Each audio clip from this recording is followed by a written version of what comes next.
To order at. Oh, wait. Okay, go ahead. Recording in progress. We will call the meeting to order at 6:01 p.m. I'm going to determine if the quorum is present. Jesse Hour, please say here. Here. Vicky Dunn. Here. Mark Arbanowski. Here. Mike Browning. Here. Aaron Bogar. Here.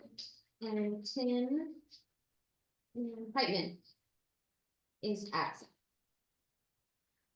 And I'm just gonna ask everybody to talk a little bit louder. I moved to the end of the table because I didn't want to have to turn my neck the whole time, but the microphone should pick you up, but just in case. If y'all will turn your head toward it when you talk. Mike, we will stand and lead in a prayer, and then we will do the pledge of allegiance. Thank you for this day. Lord, thank you for just the guidance and direction you give us during these meetings to collaborate and to be good stewards of the funds that we've been tasked to oversee. Pray that you would keep us safe when we're returning travel home this evening, and everything give your name praise and glory in Jesus' name. Allegiance to the flag of the United States of America and to the republic for which it stands, one nation, under God, indivisible, with liberty and justice for all. Honor the Texas flag. I pledge allegiance to thee, Texas, one state, under God, one and indivisible. Thank you. All right. I'm gonna, Alicia and Jason, I'm just gonna test your volume here, if you don't mind saying something for us to hear you. Sure.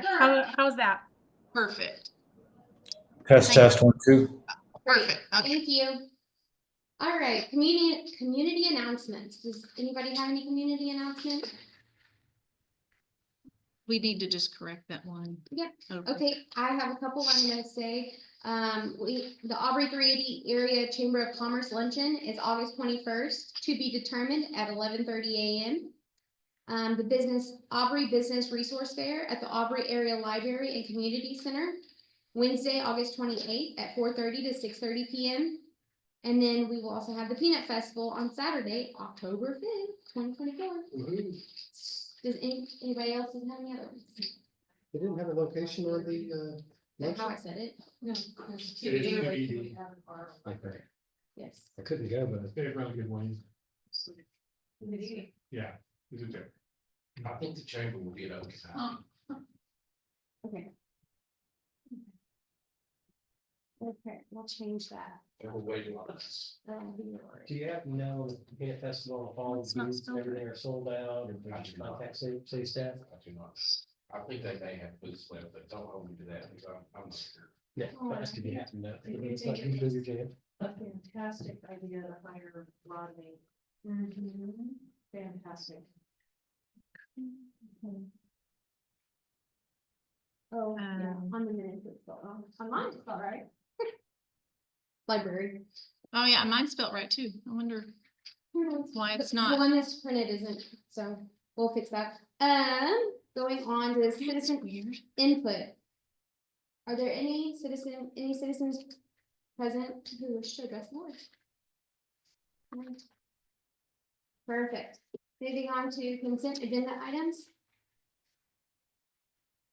There is approved minutes from July 9th, 2024 meeting, and approved June 2024 financial report.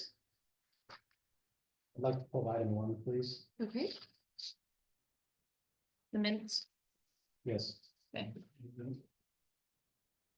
All right. Do I have a motion to approve the financial report? So moved. I have a motion by Jesse and a second by Vicky. All those in favor? All those opposed? Motion passes 6-0. I mean, consent, or the financial report passes 6-0. And then you pulled item 1, so let's go ahead and discuss Yeah, that. on the roll, we're showing, Aaron was absent at roll call. He was here. I looked at the video. He was standing there when you called roll, she was standing there. Okay. Oh, when Mike and I looked, we thought we saw her just walking in, because I had notes written that she was absent at the beginning of roll call, and then you did walk in, and then I had made a note, so, okay. I must have looked up and not saw you there yet. All right, we'll fix that, so. Is that it? That's the only one. Okay, so change the note. Mark was absent, was the only one that was absent, that's correct. Yeah. Okay, sorry, I missed that. Thank you. All right, so do I have a motion to approve? I will make a motion to approve the corrected minutes, reflecting, Aaron was here and the meeting started. Well, I'll second that one. I have a motion by Jesse, a second by Aaron. All those in favor? Motion, minutes are approved 6-0. All right, moving on to new business. I would like to request if the board is amicable with this to move items 2 and number 3. And start with those. I have been called for a customer audit in Austin. I have to be there by 8 a.m. Oh, So right after this meeting, You're headed. actually around 7:15, 7:30, I need to start getting to Austin. So Okay, get there at midnight okay, if the board's. I'm I fine with see that. no issues. I see no problem with that. And Jason, you're fine with that, right? Letting yours go down to, after we discuss item 2 and 3. Absolutely. We left some homework that Christine's got, some handouts. So if you just want to make sure you grab the goals and take those with you, if we don't get to that item before, that'd be great. Oh, Okay, Mike, before yeah, okay. it's in your stack, And I Mike. do have that here. Yeah. Yeah, and then You're also- welcome to call me I'll- and talk through those too. I Yeah. will, Okay, I will dial in Okay. while I'm on the road and listen to the rest of the meeting. Okay. It's not that I won't participate that way. I just won't be, you want me, present. personally, Oh. bless my. presence here, You said first. whatever- Whatever we say. Less. Okay, so then we'll go ahead, and if you wanna go ahead and give us an update then on your construction, the construction and building subcommittee. This is a subcommittee. We're looking at various projects for the improvement of the lot here. Mark and I, we had a meeting, but it was more of a exploratory whiteboarding right now, so there's not really a lot of information or concrete updates that we would bring to the board. We anticipate having more information next month at our agenda, as agenda item in September. Right, Yeah. I'll add that. Yeah, and we've got some ideas that we kind of tossed around for during Peanut Festival. Because that, I don't think they have anything planned on our lot right now for that. So, have had a vendor reach out to us about possibly doing like a little pumpkin thing and pumpkin patch type setup for photo ops, but also they could sell their pumpkins. So I'm gonna wait and see what happens, in terms of that. I'll probably have an update for y'all in September for what will happen on the lot that day. But if y'all, had something from what we discussed that y'all would want to still try to do, I think it just depends on time and what. And I don't know if it's appropriate to share any ideas and things we're thinking about, but I don't. Yeah. I think that we'll just. And yeah, and Tim couldn't make that one meeting, so. All right, does anybody have any questions? Perfect. Moving on. Number 3, consider and approve adjustments to the proposed 2024-2025 fiscal year budget. Charles, do you want to go ahead and give your presentation? I think like you can get to that part. Okay, perfect, let's go. So Christine, will you give us a Oh, summary? so hopefully everybody had a chance to read the budget program items that we had discussed some changes on. For technology and for travel and training, and also for the maps. So if you notice, some of the costs stayed about the same when we took some things out, put some things in, but really ultimately the goal of the technology and maps and all of that is to get us to a site selection map page on our website, like that one that you had linked to for City of Worker. that would help us kind of roll in a few things into one. Right now, we don't have a real interactive map at all, and we don't have a way for listing properties for people to look up some property or an area in our ETJ or city limit, but this would allow that to happen. As you saw in the city of Borger, there would be little pins. So it also linked to ESRI, which is an economic development data source that has market information and demographic data. I'd provided y'all a sample cut sheet. I'm happy to pull that up on the screen if y'all don't remember what that looked like, but basically, that was that whole site to start initially for the first year, to build it, to have the subscription, but also to build out the ETJ, because they've already got the city built out through that GIS system.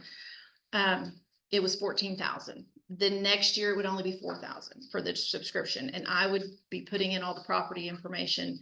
And so that we could keep it updated throughout the year. So it would be a link that's on our site that goes to their site they would build. So that's one reason for that change. It would just be a decision of whether or not y'all want to keep Placer or not keep Placer. That's why that amount was different. So the mapping, program we have now, are we Flyer view. completely cutting that off? No, I would recommend keeping the story map, which is our business directory that has the address and the photos and information about the businesses. The print maps, which you have on the wall, what we did and printed, those, every time we print, it's obsolete. And it costs more money to keep that just going and updated online than it would be just to, now that we have a lot of GIS done with the city, we have abilities to, if we needed to print a map, we could find other ways to print maps, and we wouldn't necessarily have to have that particular map. And so I think for its purpose, that what if we certainly needed it, we had nothing really in terms of marketing materials, so it was great for having all that.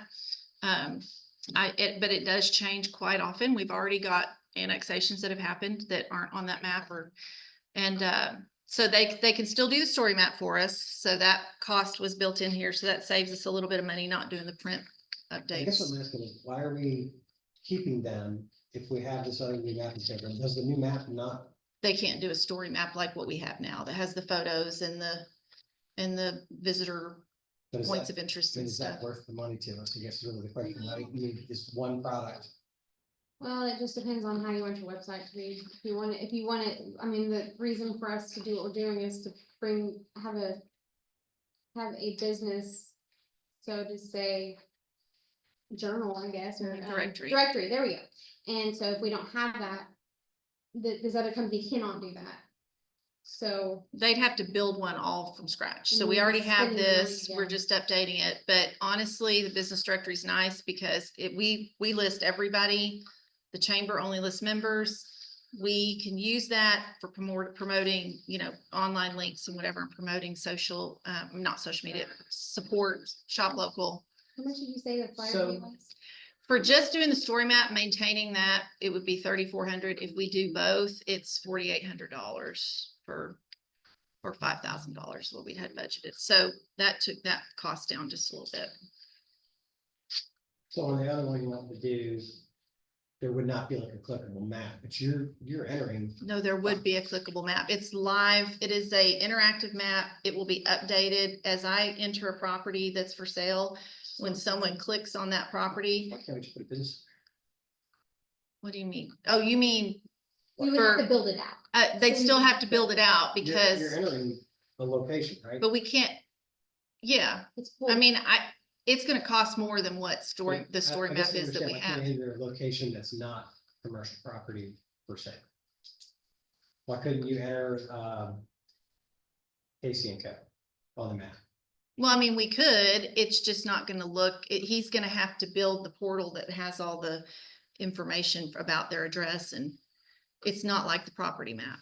So, and it would I did actually talk to him about the ability to do a story map. He actually recommended we just stick with what we have because they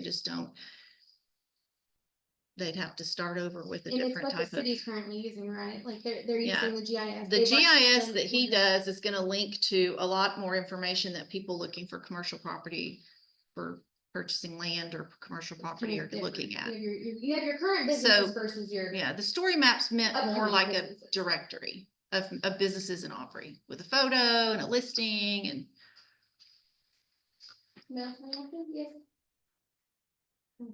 No, I was just trying to identify redundancies, but it sounds like, It's the same. but it sounds like this new mapping system is common and also would be valuable for identifying available inventory.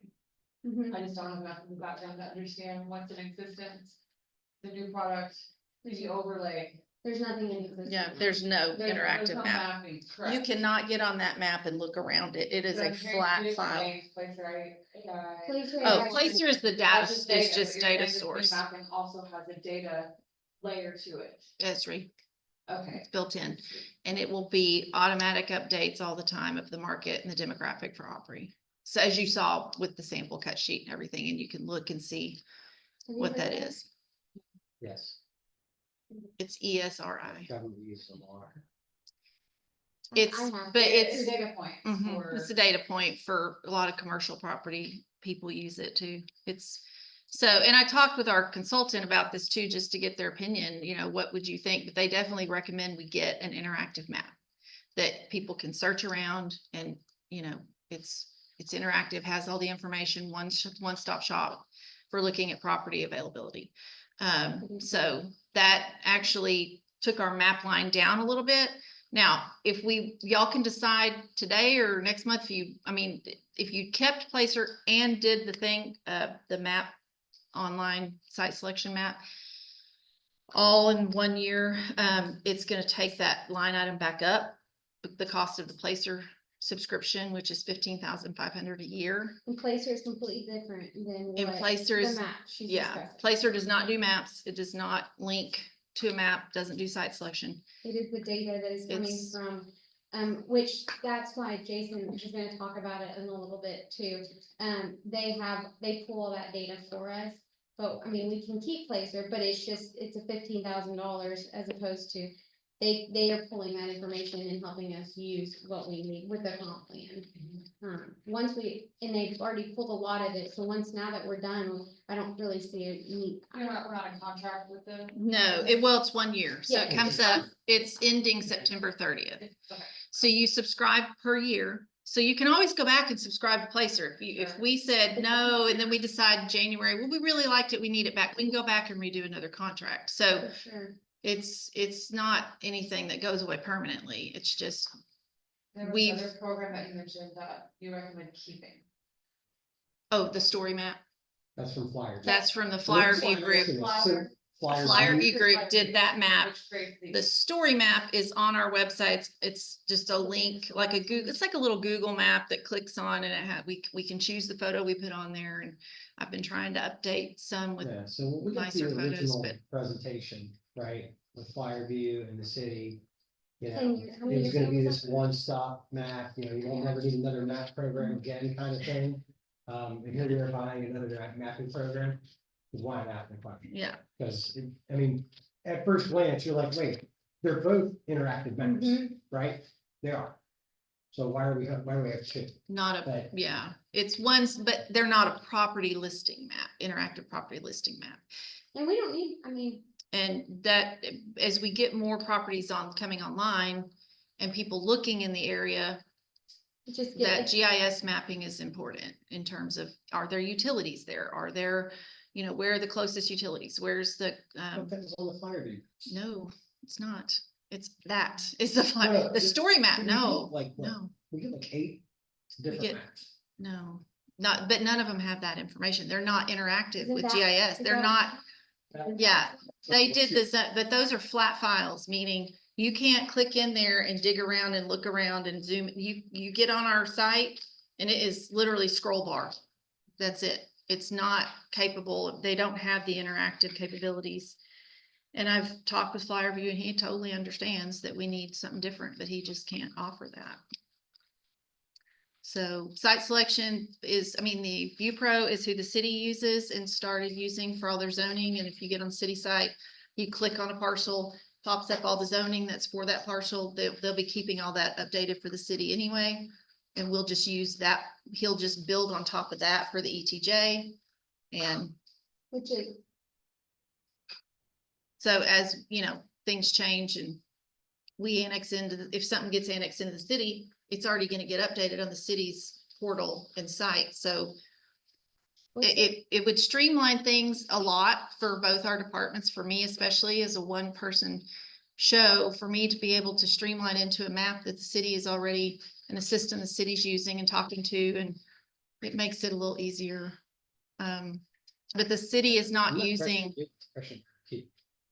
the old one. you mean the story map part? I mean, if y'all want a map that shows all our businesses and pops up a picture and, you know, Chamber of and Commerce promotes. listing, Chamber of Commerce, Yeah, it's like a Chamber of Commerce listing. It's just, it's every, Yeah, essentially. yeah, No, and it, back in the day, fine. it just took a long time for them to do it, so we paid for the build out fee of that, but we don't have to have it. yeah. I mean, y'all can, we can just do a flat list online with no pictures and just update it that way. Like right now, it's a scroll map, you know, so it really, And it's 3,500 a year for that feature.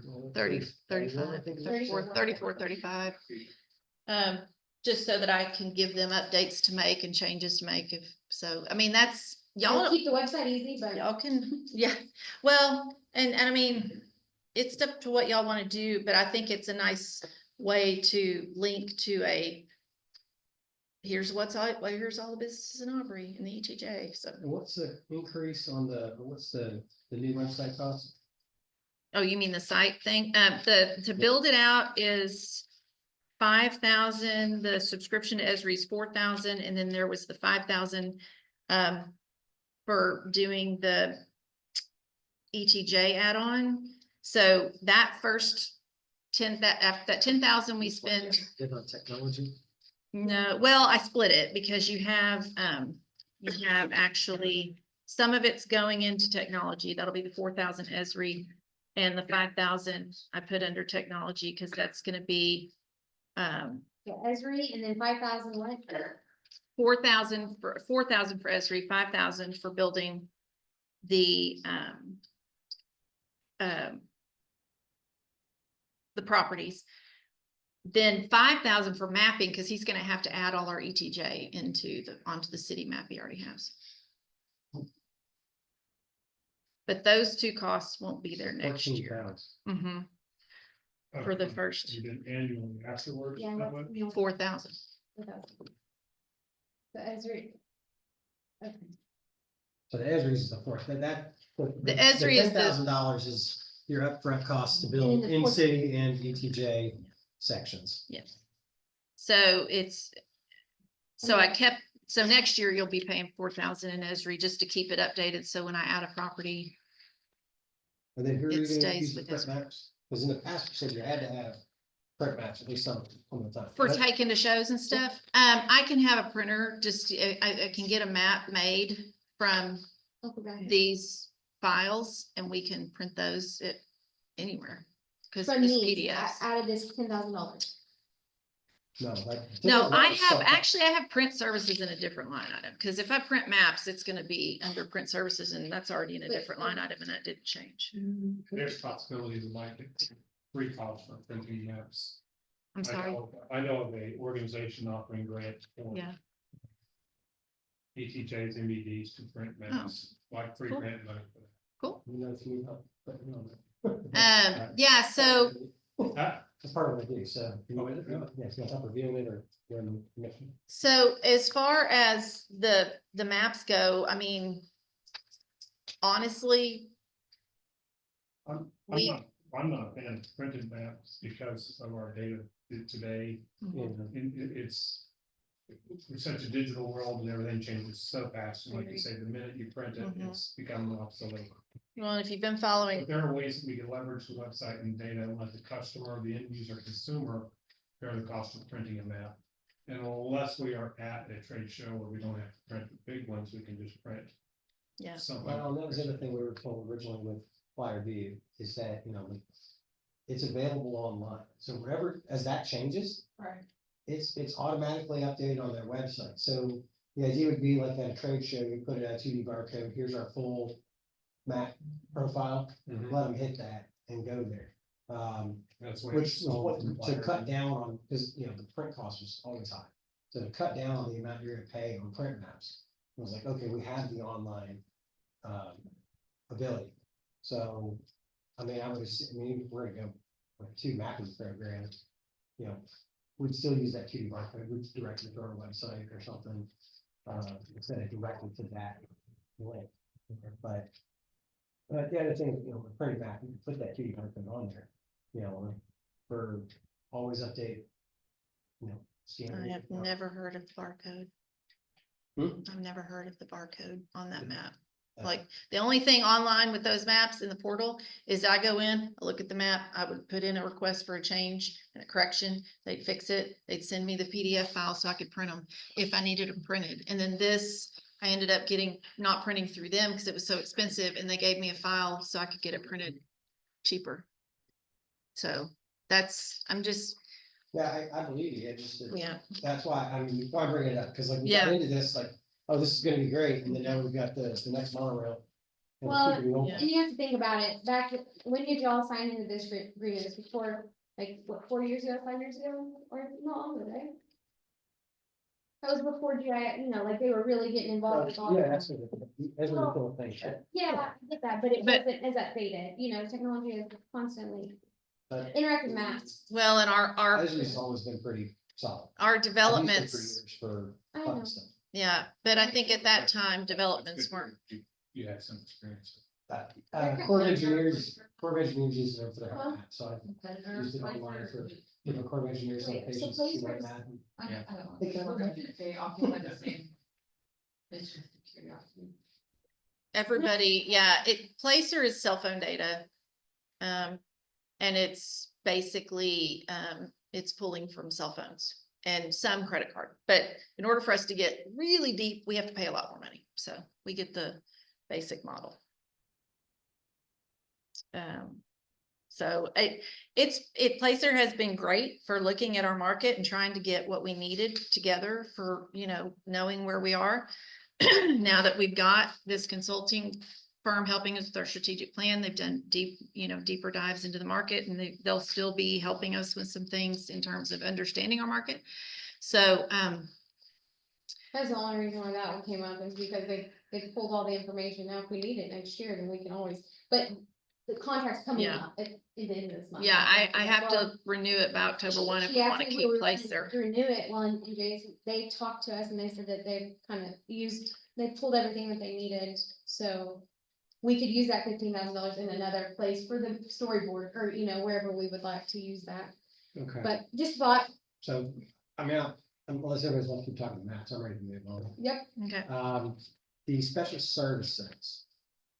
You talked about a consultant, is that not gonna be inclusive of what we're getting from the comp plan? For next year, I can see it in a future fiscal year, whereas that data Yeah. ages, you may need it. Impact. Now, Jason, you might be able to help answer this one. We talked about this a little bit yesterday. So the data impact for, say, a project, if we wanted to do an incentive. Jason, do you want to talk to that a little bit about what y'all can provide if we needed an incentive? Yeah, I mean, study? impact data source is great. If you're doing something simple, a lot of cities around North Texas, Denton, and several others, if there's a larger application and a larger incentive agreement, then a lot of times they'll make the applicant engage somebody like us to actually do a fiscal impact analysis on the project that would be submitted to the MDD or the city for consideration. So that's one way of addressing it. But impact data source, if you need something simple or it's a small project, and I know Christine was saying that they have the ability, if you're looking at a tenant for an individual space in downtown that's somewhat simple and it's a simple incentive agreement, that may be a good way to gut check it. But if it's something that's a larger project, an industrial park or a larger ask, then it'd makes sense to have a third party actually conduct a fiscal impact analysis for that. And also, Jesse, and Jason, you may have some input on this too. To your point, in that I had in this previous budget or this current year's budget, we had $3,000 budgeted. Haven't quite used it yet, might need to if y'all decide to, but the additional 5,000 was for if we used like a retail coach or someone to, in place of using Placer, get our data, we could ask for retail coach to prepare something for us, and for ICSC have like, they can do like brochures and some kind of branding, marketing materials. And they had come back with a proposal for $5,000 if we were interested in doing something like that for like ICSC and those shows. So, again, I talked to Jason, thought, does this, from a standpoint of looking at marketing going forward, and if we were doing ICSE, thought it sounded like a good deal. So I think if y'all wanted to do that, and chose to do that, it'd be in the budget. And You don't have to, but it's Yeah. just for potential retail, especially whenever stuff starts happening, if we wanna bring in somebody to help us bring somebody in that's not in here now, yeah, they would help us. they could get Yeah. us the research on some of that as opposed to digging for it in Placer and using that Mhm. annual subscription cost. So those are Just like just a few things that we could do with that special services budget. So, all right, I noticed there are some changes on the proposed budget that are not reflected on this sheet. Namely salaries. Yep. Um, And we'll have, if we're gonna get to that, we'll let Charles talk to that, about that. Does anybody else have any questions regarding these before we move on? I have no questions about this, but I'm not ready to, take action on the item. We're not. So I just wanted to make sure everybody got their voice heard. So moving on to Charles, do you want to talk about the salary portion? Yes, I can do that. Please. So, I prepared a small thing to read to you, so kind of give you the background on this. The proposed salary increase for the executive director is based on a market survey that I shared with the board earlier in July. You should have all received that information. The survey was conducted by our HR director, and it analyzed data from 12 North Texas cities currently experiencing significant or rapid growth. As a standard practice, the city of Auburn strives to maintain staff compensation at or above 95% of the market average for each position. However, the survey revealed that the executive director's current salary is at 77% of the market average, highlighting a clear need for an adjustment. Sorry, I'm getting over a sinus infection. After evaluating the executive director's experience in economic development and the requirements of the position, we determined that further career development is necessary before aligning the salary fully with the market average. The executive director understands that future market adjustments approaching or exceeding the 95% mark will be contingent upon obtaining certification from TEDC as a certified economic developer, completing additional leadership development programs as identified by the city manager in consultation with the MVP board, and gaining further experience in the role of executive director. In the interim, the city council has recommended a salary adjustment that represents 85% of the current market average. Future increases will be considered as part of the annual COLA and upon achieving the career development benchmarks that I mentioned. Okay, and this was across the board for all the directors, and the council put this into place? Well, it wasn't across the board. I mean, for It's a- directors. Yes, it's a market adjustment for all the directors. The directors, we only had 3 directors that had ever been surveyed. Mhm. So I tasked the HR director early in the spring to do a salary survey for directors. We've done that for our police and fire, and we did it last year for our general government employees. We initiated a new pay scale. Mhm. And we went through that and made sure everybody was in line with market. And basically what we'll do is in the future, police and fire they'll do a market survey every 2 years. General government will do the opposite year of police and fire, and then directors will be opposite as well. Well, every other year, Every, every other year. so, okay, It takes a long time to get this salary survey done, because you have to wait for a lot of information from different cities. And some are slow, some are quick, just depends on how, they feel about it. And usually you offer to share, with them, because other cities are yeah. they're looking trying to do figure out- adjustments as well. And keep in mind, when you look at this salary survey, you see the market average for the position. That doesn't take into consideration that most cities are doing a 3 to 5% COLA in October. So even though you're at 85% of market as of October 1, you'll be back in the mid-80s market again as well. So that's what we. It seems like some of those are rather large cities, right? Hmm? Seems like some of those cities are rather large, like significantly larger than all. What do you mean? He's What were the saying list of the cities? the city. Oh, the cities? Oh, yes, some of them were large. Yes, we had to get a cross section. Correct. So like, I mean, it's the same problem we had when we look at our economic data, right? It's, you have to try to say who we're really compared to. But, I mean, what were some of the cities? I think Frisco was on there, weren't they? No, Frisco was not. We took Frisco and didn't off because it skewed the numbers so bad. But, what were the ones in there? Argyle, North Lake, Pilot Point, Sunnyvale, Murphy, Taylor, Corinth, Anna, Gainesville, Salina, Glen, Prosper, Aldridge. Which one's in there? Those I'm are- sorry. Yeah, Aldridge. Middle of them significantly larger. Yeah, but then you have, Decatur's definitely bigger. Decatur has 9 square miles, 7,000 people with 130. Gainesville only has 8. you have to think about their cities, yeah, Yeah, they don't have a larger ETJ like we do either. it's different. We've really worked on our ETJ here in Albany, but other, some other cities have not. Mhm. They've not done Yeah, that. if you look at like Gainesville, what they've got going on, they've got a bucket load going on in their economic development. Tons of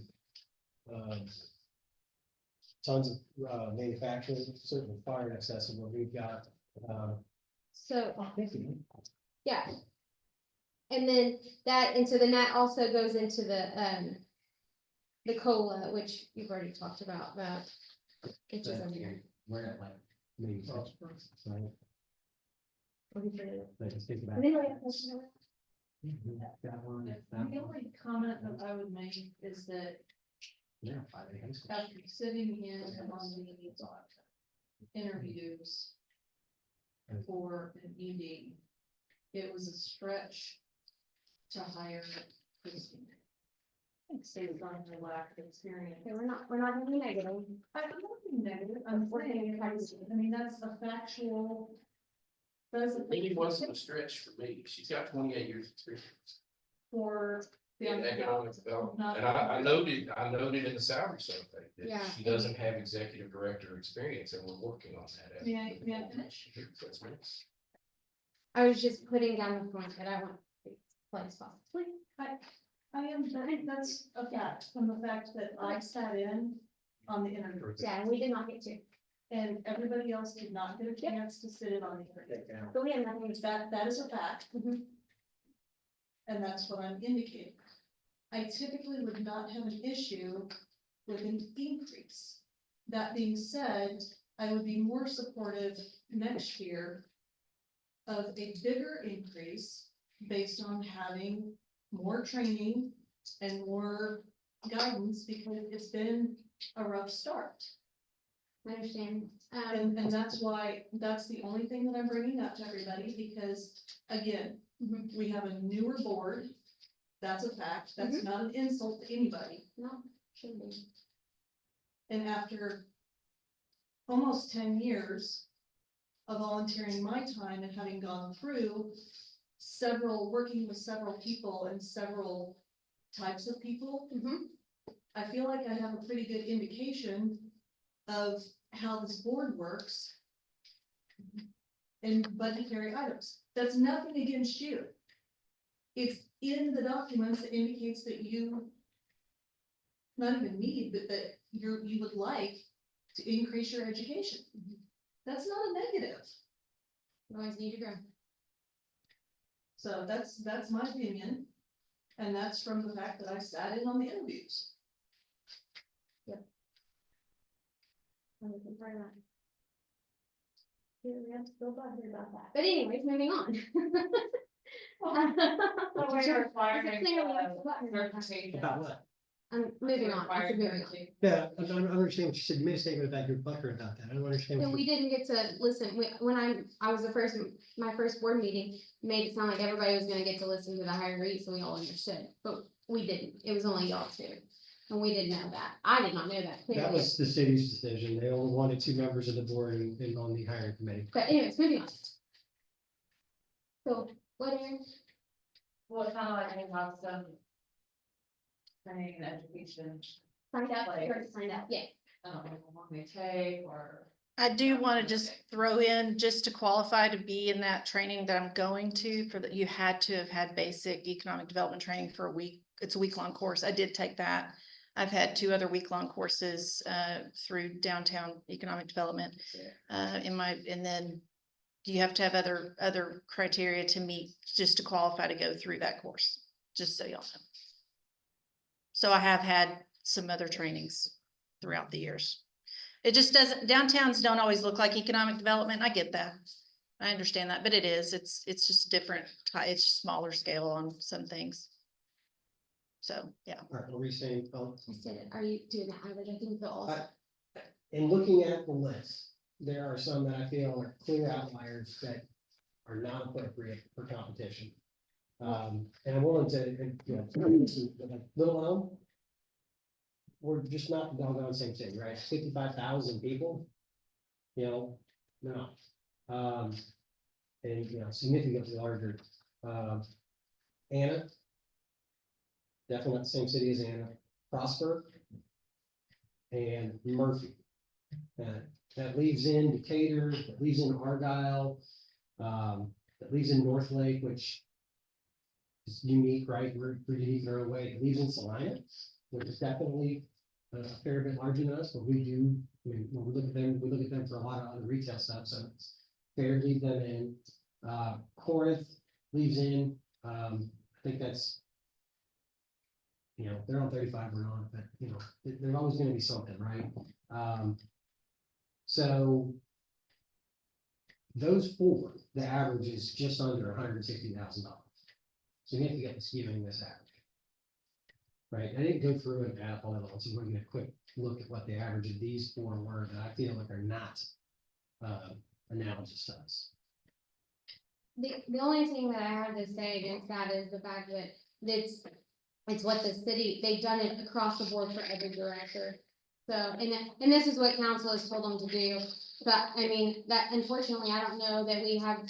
Well, we can set our budget at whatever. If the city would like to pay their additional, they can fund it. No, that's not how it reads. It says if we don't have it in the budget, Can you pull? but we have it in the budget, so, but yeah, we pull it up. I'm just going by what council's gonna say when they come back. I know we're gonna have to be there when we have to go talk to them. Do you remember where that was? Paragraph 1. Right? Keep going. The salary section's paragraph 2 of the ILA. Am I getting to the right place? Article 2 or paragraph 2? Oh, here it is, number 2, Article 1, paragraph 2. right here. Thank you. Yeah.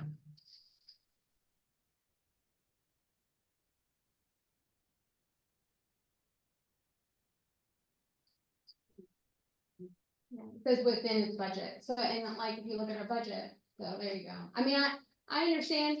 We're just gonna have to make additional salary recommendation. Yep, and we can. But we're gonna have to go to we need you to write it all down so that we can put it in the minutes Sure. and talk with the board. I'd be happy Council. to. I mean. So, but it's not just I'm one trying person's to- I'm opinion. trying to be. That's one thing. also. the delta? Yeah, I need to make sure that we are a board and we're not one person. So, yeah, that's true. Like, are you adding up the other ones? Thank you. We obviously don't do it right now, but. We do. Well, y'all do have to have a budget to take to council next, that has to be, council's approving budget next week, so. I took, on my calculation, I took out the low and I took out the high. So I did.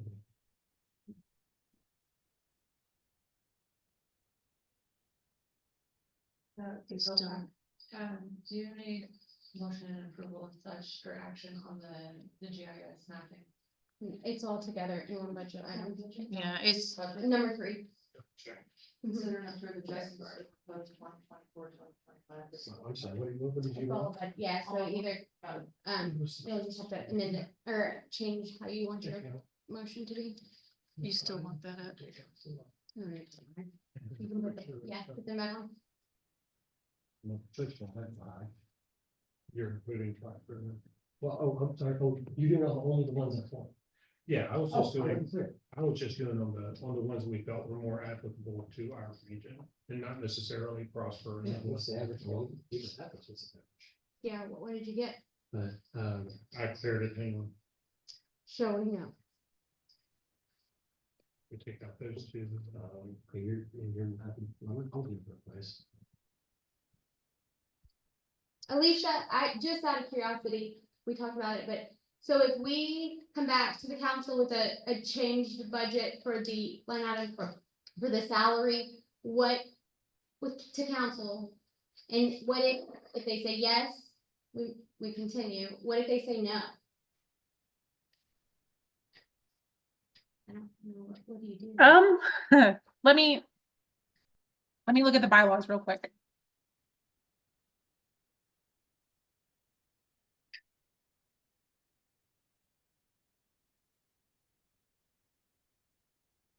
Yeah, I know.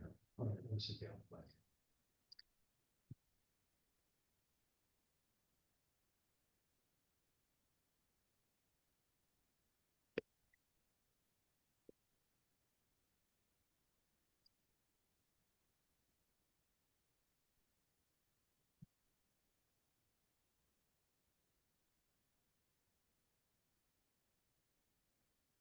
Anybody hold any questions while they're doing that on any So- other item?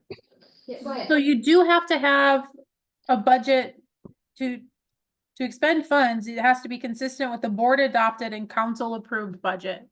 So you do need to have something between the two that matches. Okay.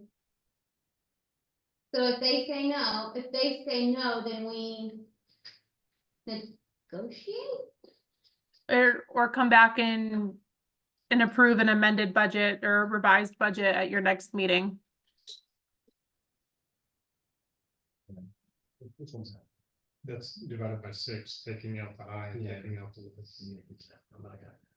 We're still, We're real close to 130. we're doing it the way we're doing it, not with an Excel sheet. So what did y'all get? So.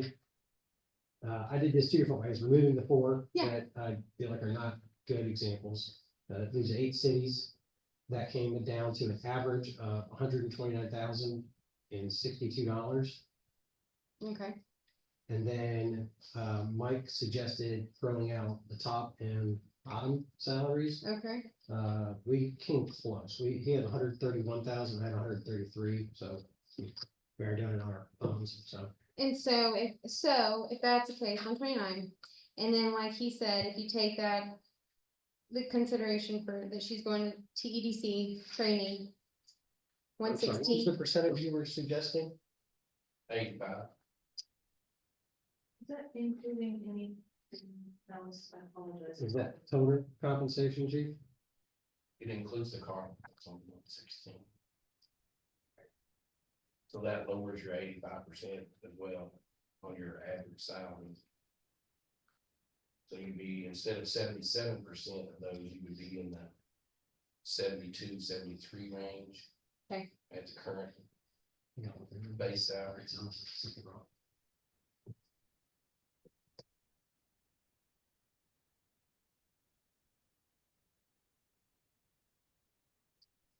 very good. What was the, I didn't write it down. What was the percentage? 85. 85?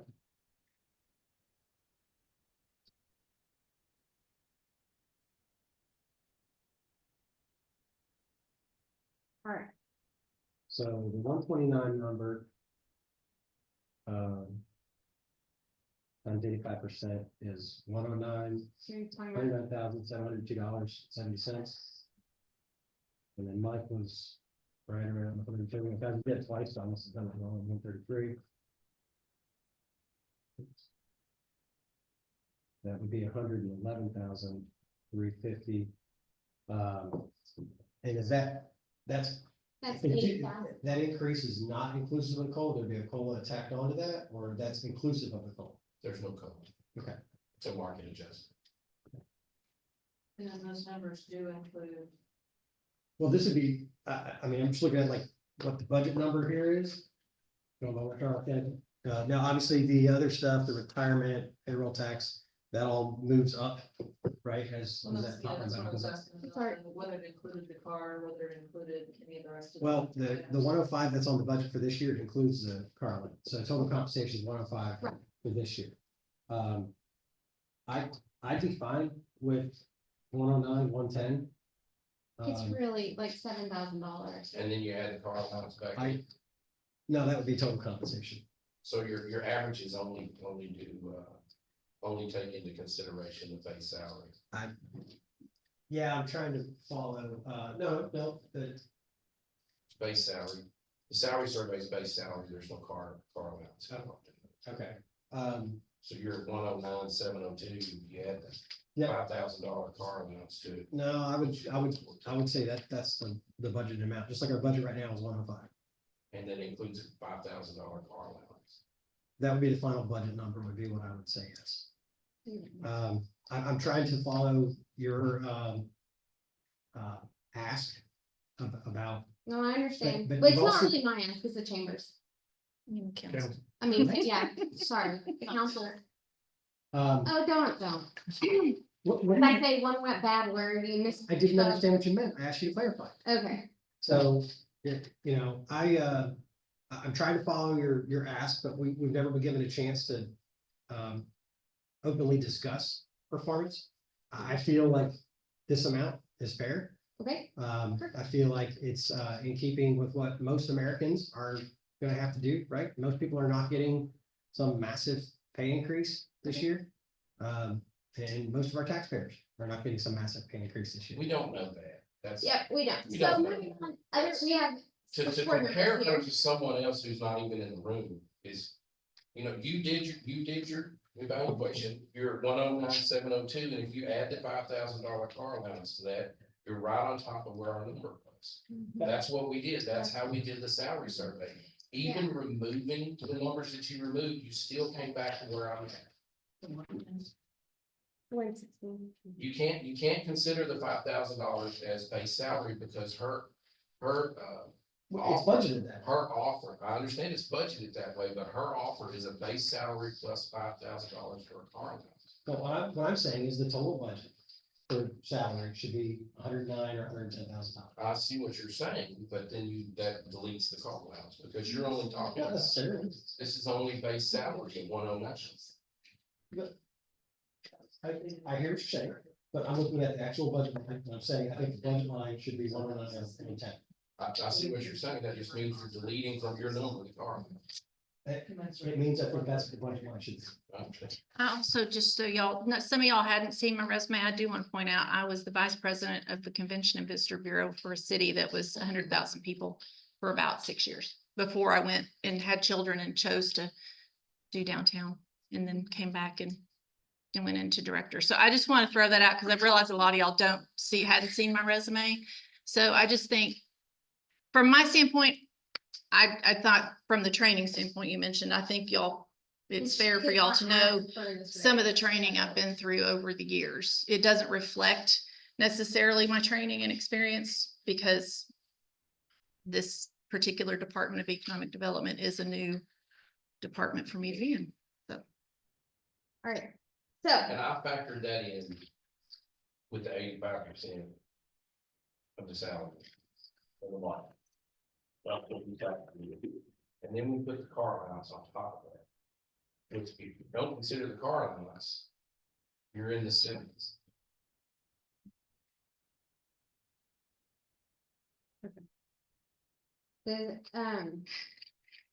so. Do I, does anybody have any other questions on that?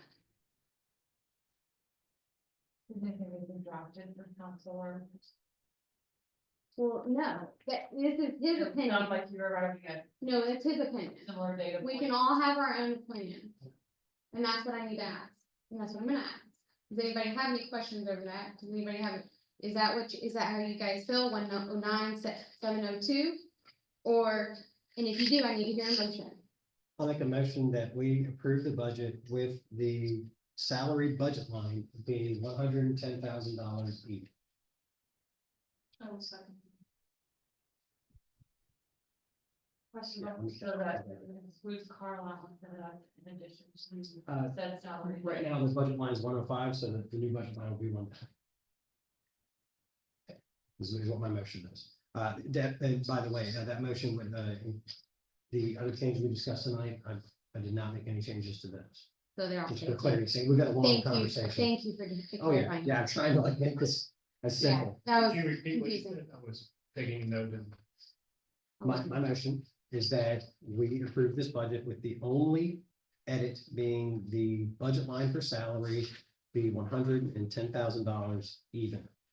All the other edits that we talked about this evening, I'm not proposing a change in those. Okay, And then I suppose, whatever the adjustment is on the TMRS. And the that- 110 is the total sum, is what you're. That's the your total sum motion, on the budget line for salaries, yes, sir. Your proposal, that's your. That's my motion. and then okay, we still second it. Okay, all those in favor? All right, all those opposed? Okay. Item passes is a tie, 3-3. So 3-3, it would fail. Okay, fails. I meant that's yeah. Okay. So what do we do now, Alicia? So now you need to, call for another motion and see if someone else has another idea. Okay.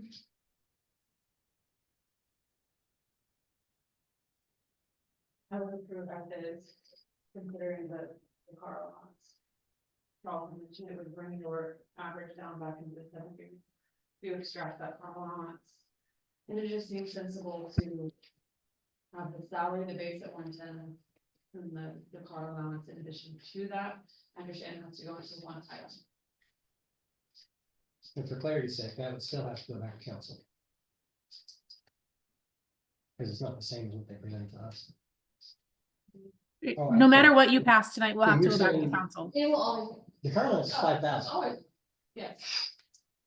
So I'm sorry, I don't understand what your motion is. Could you repeat it, please? she was just, As is, because the Yeah. 110, you're saying Okay. is inclusive of the car. Mhm. So, the 116.9. Yeah, you'll need to read the amount that you're saying for your motion. 110,000 base plus the $5,000 car allowance. For a total of A total of 150. 115, so I'm sorry, there's a slight delta. Gotcha. That makes sense, sorry. Well, that's what I was asking. I was like, Yeah. ah, sure. No, you're good. I was confused as well. Say that one more time. I know, I'm sorry. So the motion was to have approve the salary with base 110 plus the 5,000 car allowance. Yes. And then Aaron, everything else discussed. Is it approved in your motion? Yes. I will second Aaron's motion.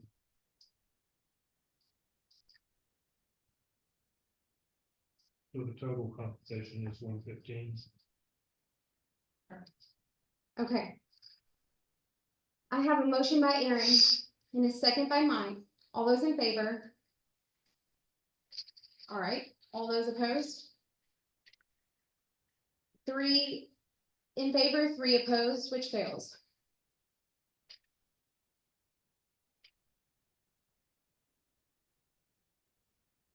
You seconded that one for. Mike. All right, And so the only hang up we have right now with the proposed budget. What's that? $1,900. But the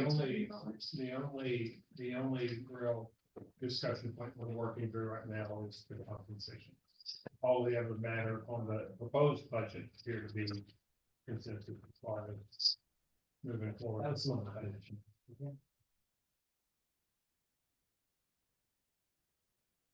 Well, Yeah, $7,198 is the difference. In what you're, oh, you did 110. I mean, Yeah, when we first talked about this budget, we voted to leave it at 105, total compensation. I'd still be in favor of that. I have, in talking through this, I've made a very slight change to my position, but I feel like a fairly reasonable one based on, all factors.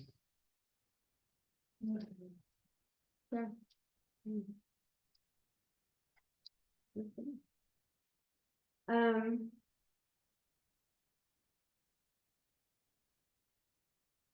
I don't know. Alicia, what do you suggest? You, Well, at some point, you have to send a proposed budget to council for them to consider next week, so you're gonna have to have some discussion and come to some sort of an agreement as a group to at least have 4 votes in favor of a proposed budget.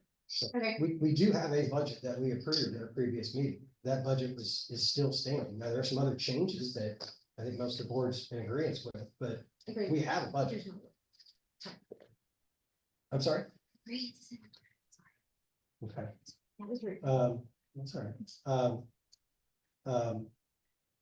But we have a budget, so there is a budget that can be sent to council already, that we've already taken action on.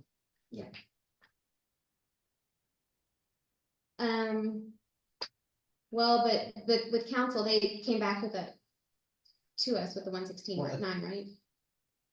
They're just gonna, I hear you, but I mean, we do have a budget we acted upon.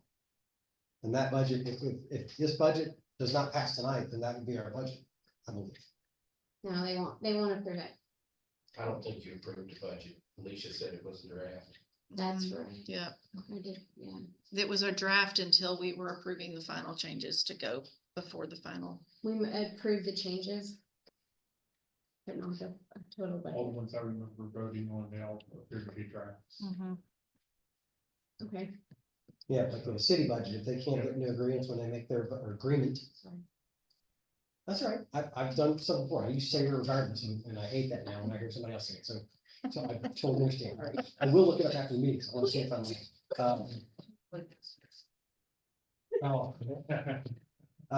any rate, if the council does not have an agreement on their final budget, the previous year's budget remains valid. Now, that was a final budget, not a draft, so that's where I was getting at. Yeah. And that's statutory, that's not a provision you have in your bylaws. Yeah. Yeah. I mean, y'all keep tying the votes, so I guess the question, Alicia, is if the vote keeps tying, then do they go to council next week with an explanation, or what has to be done? I suggest having some conversation to try to figure out what it's gonna take to come to one more vote going either way. Is there something in between the 110 and the 115 that can be agreeable to someone? Or you can, I don't anticipate that, going back to the previous salary with the other addition changes will pass if the 110 isn't passing. So it just sounds like there needs to be some conversation because you do need to send something. Yeah, I would say this, a 110 budget line is a 5% raise year over year. And I know city staff chose to go a different route as far as looking at how they want to set this rate. But that is a 5% raise.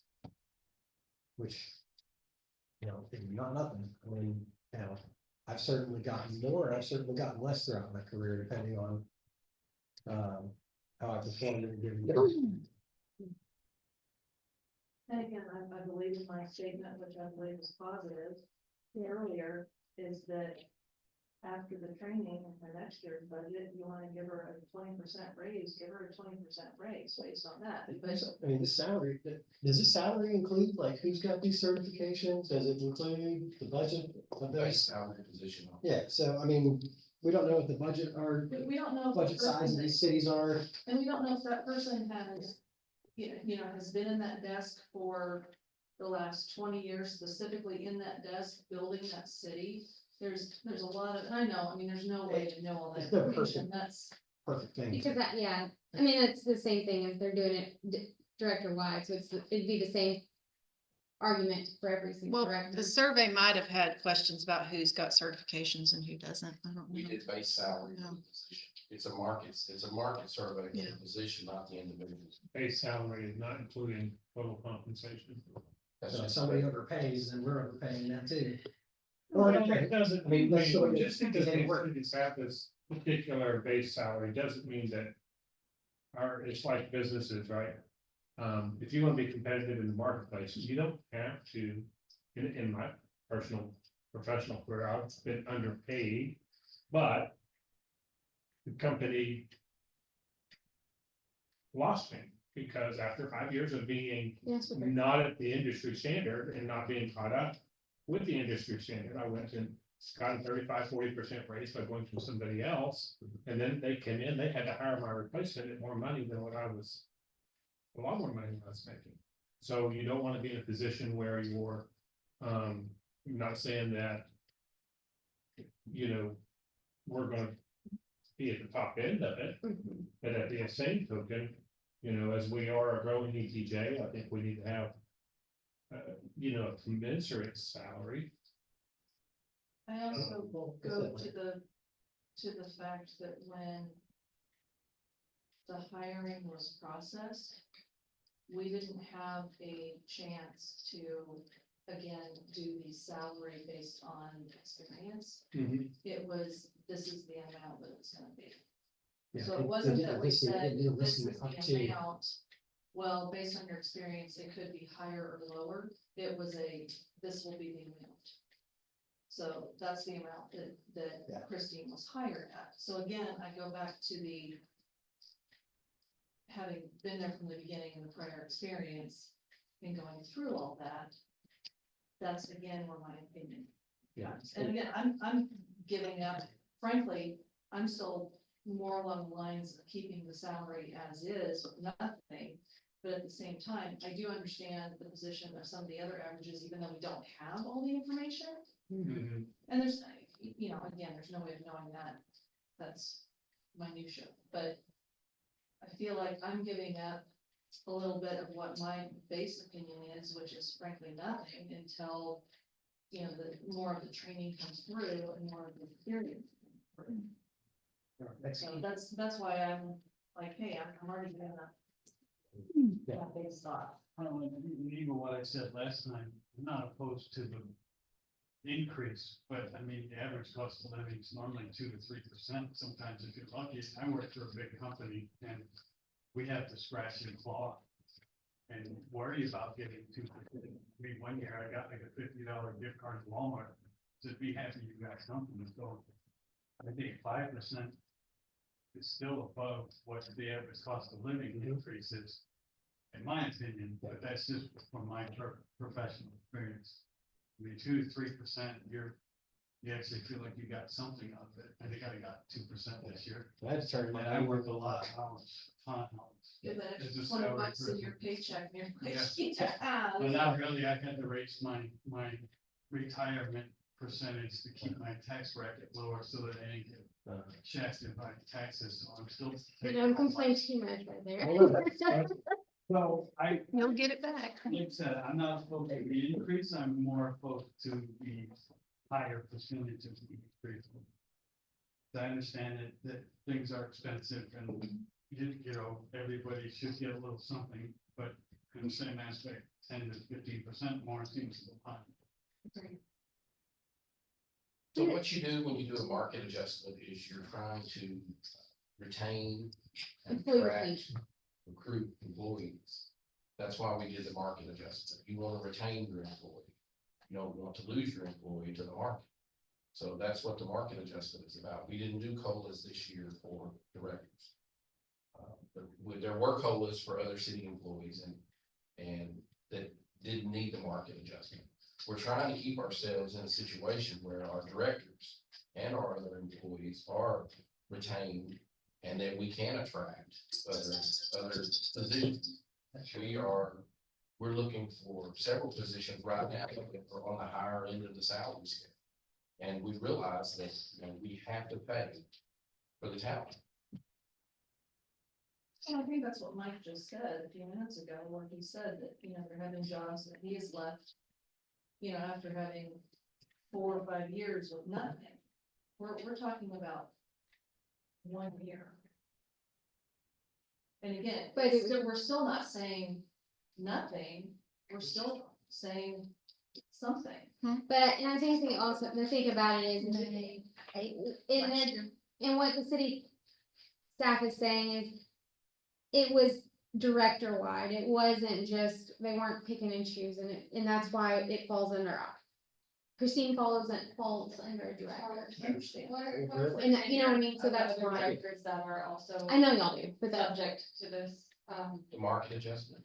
yes, what is the tenure of the other, city directors that are part of the adjustment? So Are you talking about Aubrey City? Already, So there's I don't need their names, I just need their. there's 8 directors, and Jenny is included in that director's City secretary. city secretary. So she's been here 15 years, and every other director has less than 3. wow. Let me You make said sure the that, city wants to be at 85. well, we put our other employees, all of the other directors are somewhere between 95 and 100% of market. Because of the things that I said when I first read this in the beginning, is, and I've talked to Christine about this. Christine has a wealth of knowledge and experience in economic development, but she lacks the experience as an executive director. And we're working on that as we move forward. So having her at 85%, we felt like was fair. Now, I also want to say that we didn't enter this took months for us to do. I have had multiple meetings with the HR director.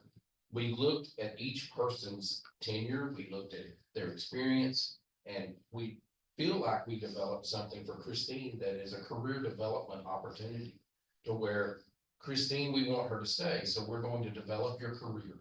We're going to send you the TEDC to get the certifications. She needs to go to the Certified Public Manager program. There's a couple of other leadership programs out there. That's why we set the salary, and we talked to Christine about this, at 85% of what the market is, because that gives her milestones to reach. If she doesn't reach those milestones, her salary is going to fall behind. Then that's what happens when you only do COLAs and you don't do a market adjustment. That's where the majority of our directors were at this year. We hadn't done a market adjustment with them. They had only been receiving COLAs, and every one of them were behind. So that's what we're trying to do, is move everybody forward. And I feel like, even talking with Christine and the HR director, that we've put a pretty good career path together for her. And we're all working on it together. Every one of our directors are involved in some leadership program. The police chief and Leanne right now are in the Certified Public Managers program. The fire chief is halfway through that. He's 3/4 of the way through that program. The HR director will start next year. The library director will start next year in the CPM program. And we're trying to build careers here. We're trying to retain these employees and invest in them. And that's what this market adjustment is. It's an investment into them. And I think, again, that's why I'm fine with a slight increase, and then based on the training that will occur, that will go for the next year. At that point in time, it's okay, now that you have all this training and even more experience, let's go ahead and discuss a bigger increase next year. We're saying the same thing in a different way. I think you pay the value for your employee now, and the bigger increase comes after she's at 85%.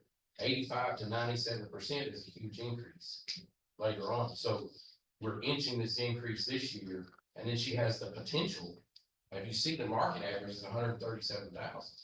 So you have the potential to grow that even further. And keep in mind what I said in the beginning about COLAs. We're not factoring in a COLA for this year for all of these cities that we surveyed, 3 to 5%. So that would put her. I put her at 85% of the market. You factor in that 3 to 5%. Now you're back down into 82.5% of the market, and you take the car allowance out of that factor, which I factored that in. You take that out, now you're down into the 70s, 77, 76 a market.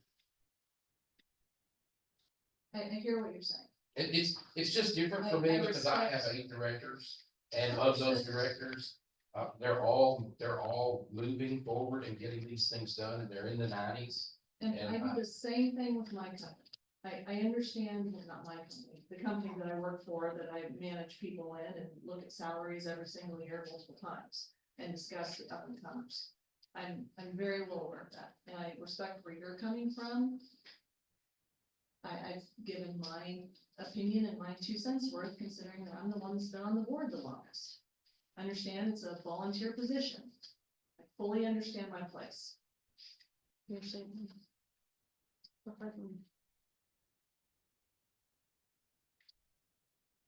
You don't claim gas receipts or claim depreciation on mileage or anything. No, I can't, because I'm salaried. Yeah. Yeah, cause I asked about that little budget items and how there's a parking thing or mileage. Yeah.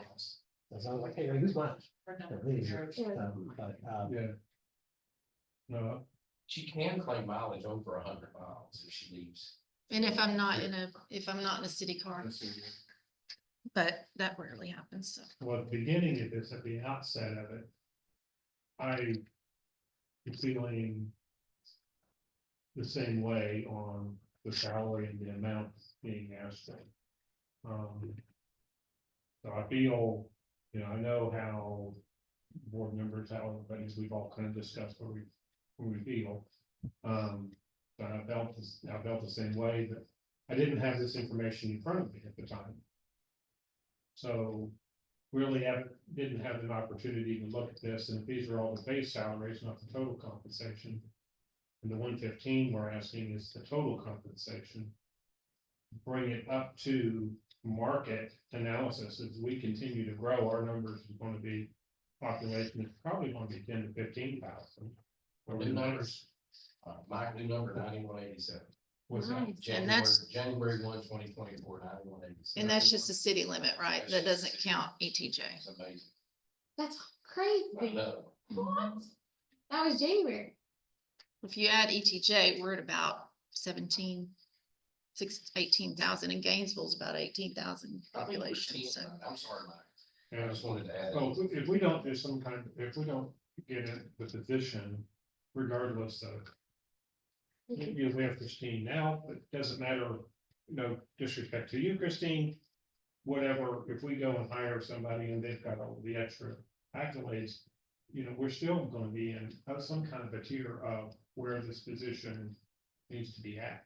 And if you lag too far behind, it's, salary's gonna go from 115 to 135.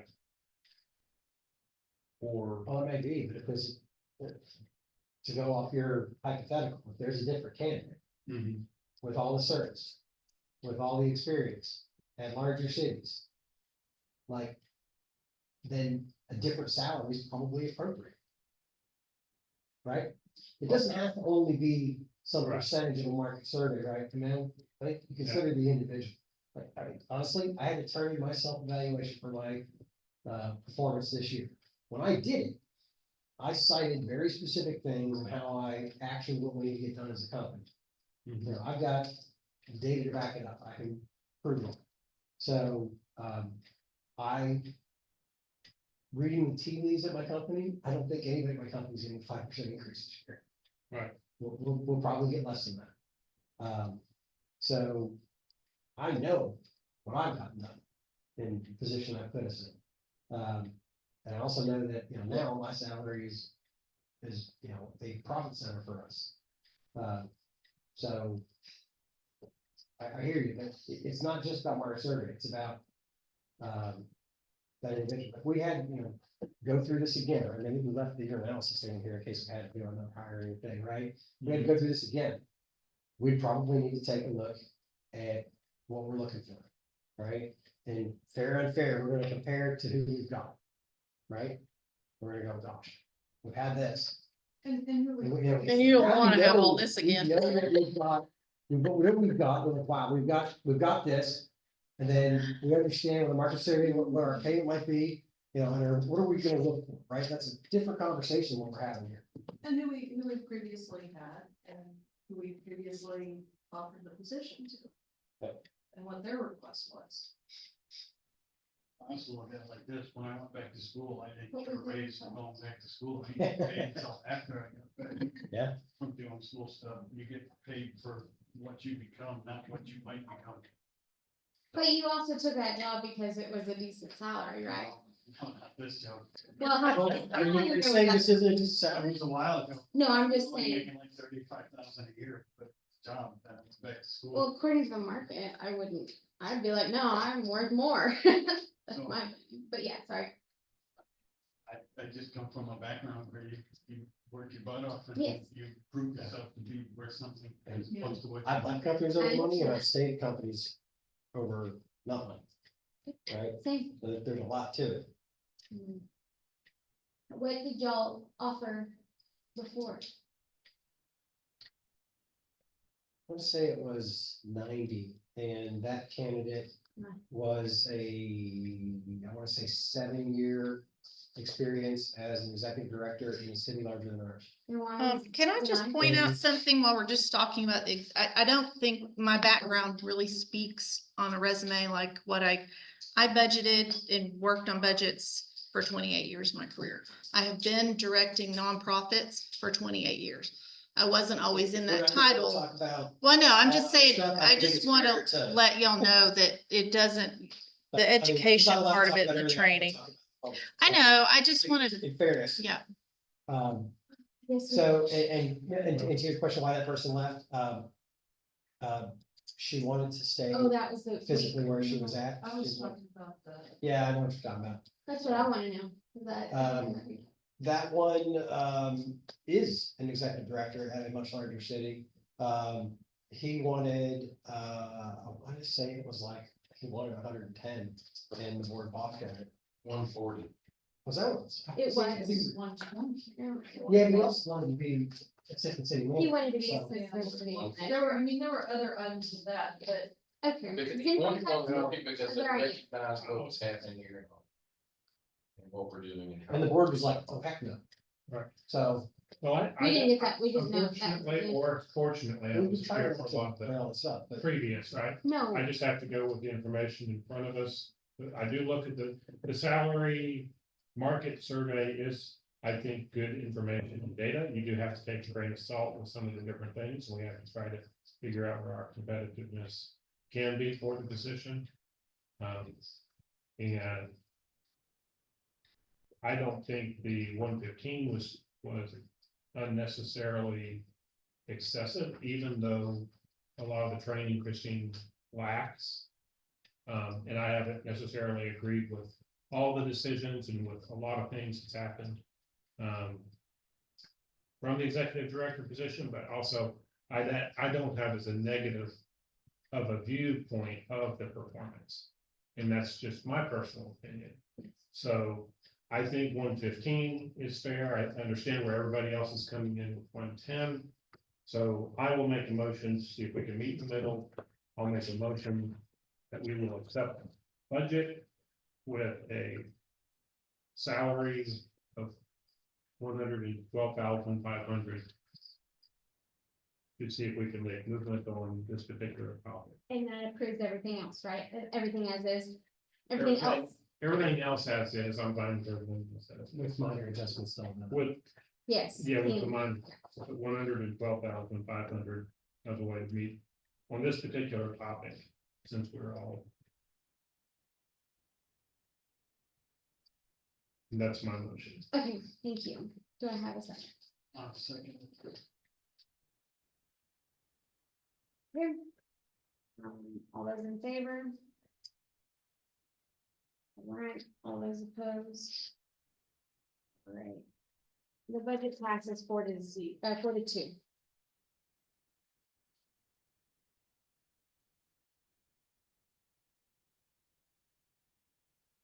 And I will, So is somebody going to present? to the I guess I council? will. Because they'll have questions. yeah, I guess I won't be there. Y'all normally go to every meeting, right? So y'all can be there to. Who seconded? Who seconded? Mark. That next Thursday.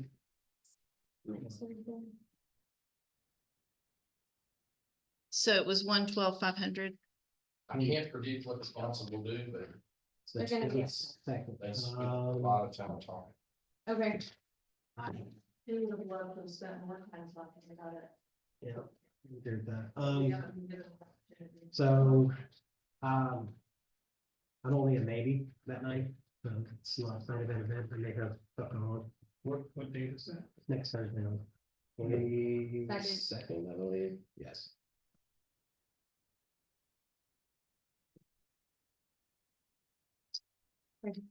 I'll be there.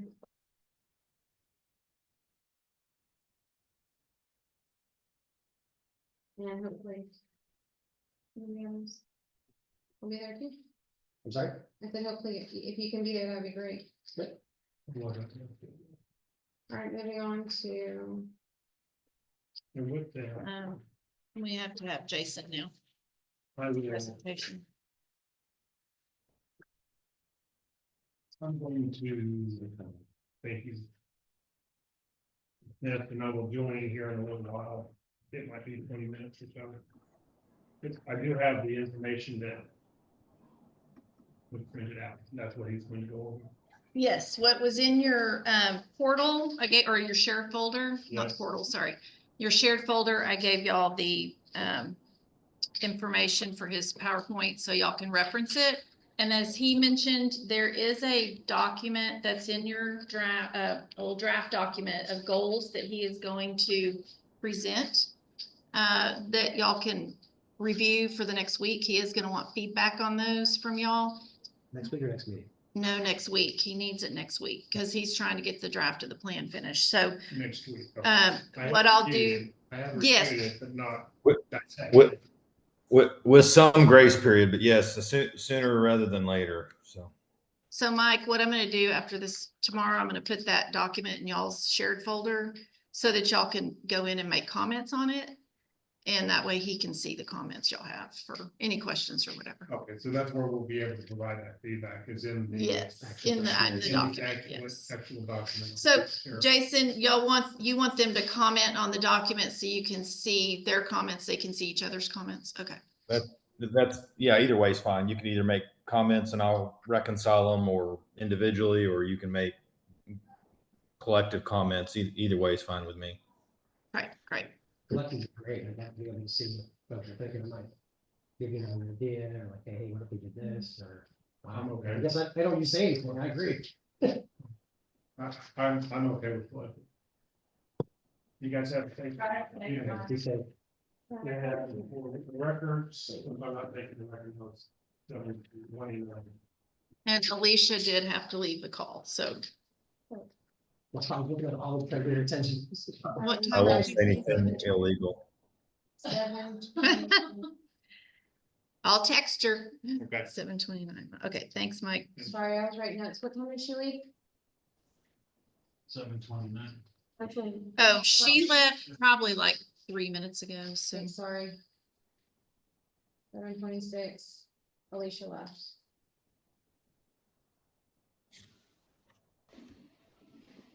Okay, so now, Jason, would you please give us a presentation? Oh, do you know, Well, thank if you. you could share your screen or, Yeah, I'll share. Yeah. Thank you for having me tonight. I've got a stomach bug that I brought back that appears to be contagious. So I'm sure you guys don't want any of that. I figured this is probably the safest way to address. Sorry that Can you guys,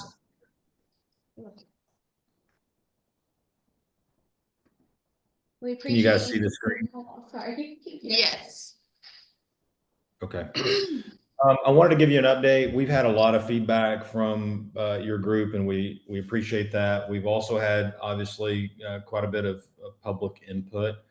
We're at the tail end of really wrapping up the strategic plan. Tonight, we're going to go over some targeted industries at a very high level. We'll start to write some of those up based on some of the data and findings. But wanted to just let you know which direction we're leaning. And then I do have what I would consider some copious notes on goals, actions, and strategies. And I'll share those with you. I'm not going to go over each one because I'm going to leave you a copy of those. And yes, I think if you guys could review those within the next week or two, I think that should give you sufficient time to review those and provide comments and edit. It is important, and we'll review all of this at the next meeting. So it's not like you won't see this again. So if you forget something or feel like something needed to be expounded upon, we still have time to do that.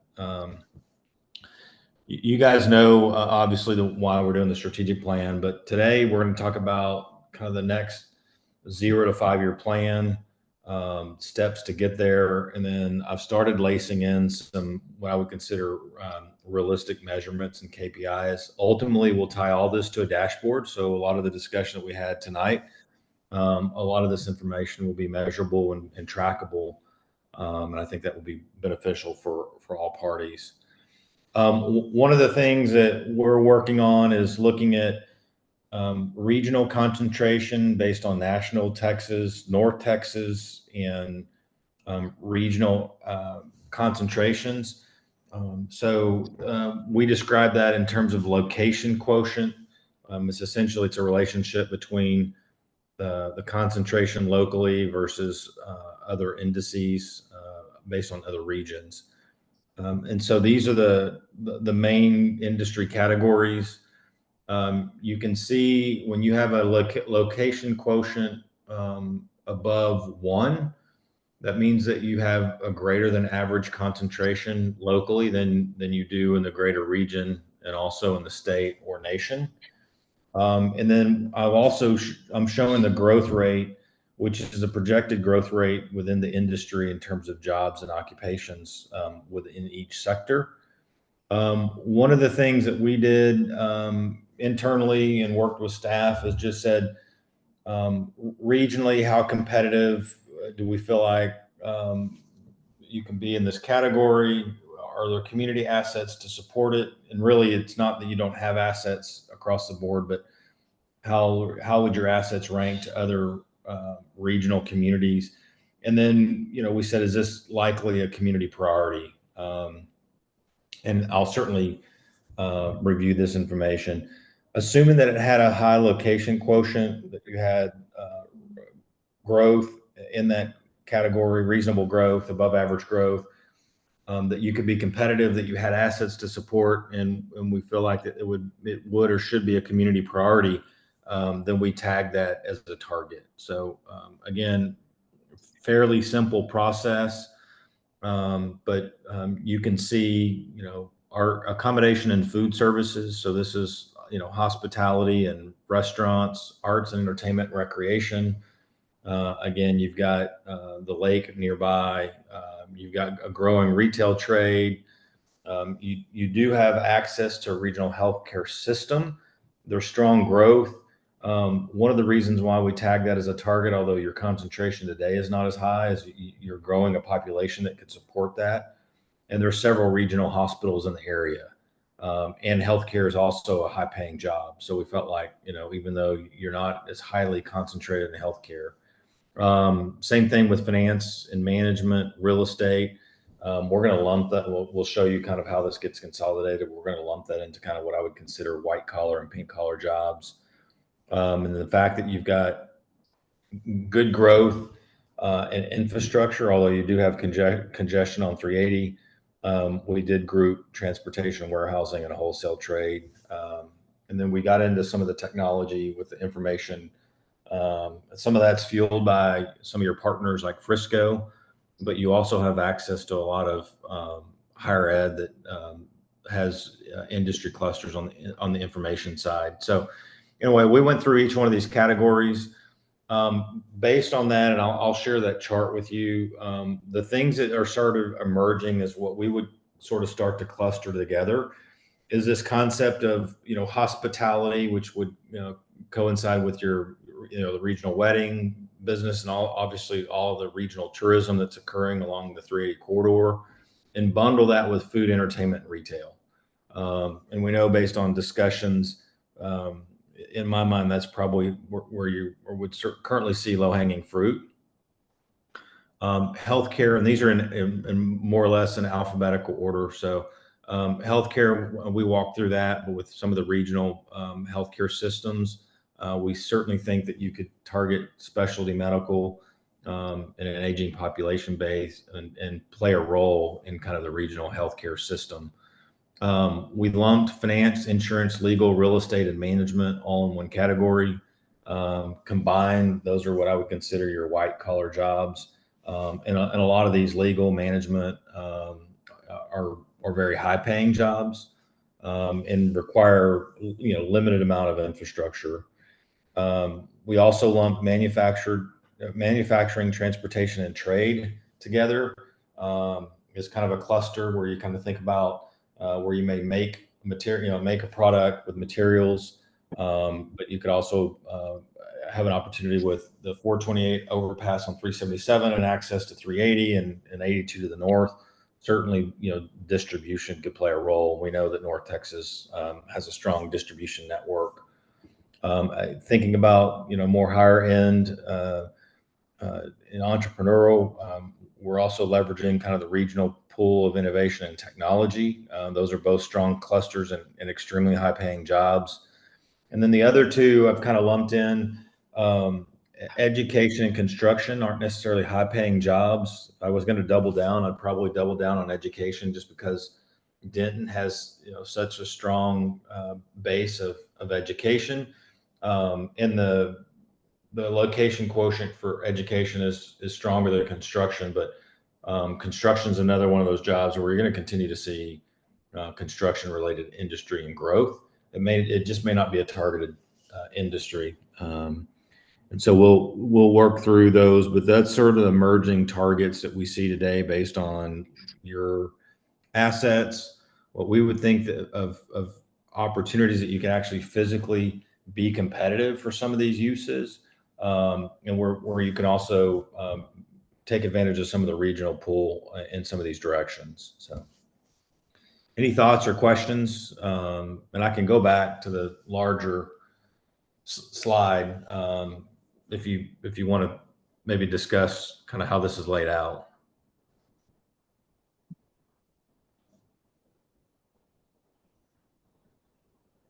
Do you have any questions? Yeah, Jason, I had to step out for a second. So the location quotient, that's for the region, not specific to our city? It's local. The data is only available basically on a regional basis. So it's a subset of the county compared to North Texas or the region or the state. Okay, yeah, because I'm looking at some of these numbers, I'm like, gosh, it seems off, but that would explain. Yeah.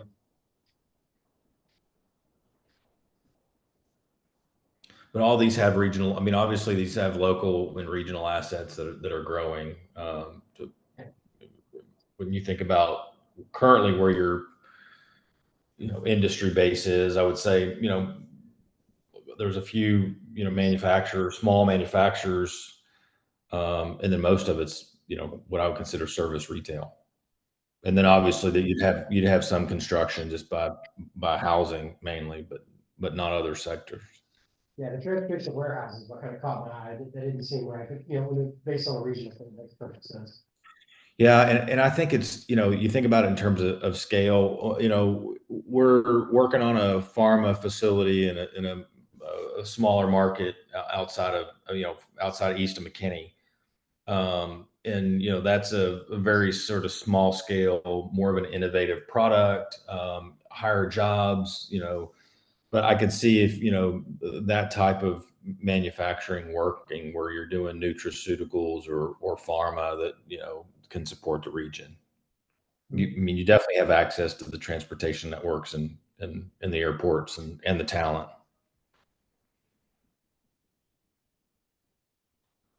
And we'll start to work on write-ups and the value proposition and tie all this together. And each one of these will have a specific write-up of why Aubrey, why this sector, what's the value proposition, what are the drivers, and what are the specific subsectors within these that it makes sense to pursue. And then ultimately we'll start this will lean into wrapping, what conferences and trade shows and,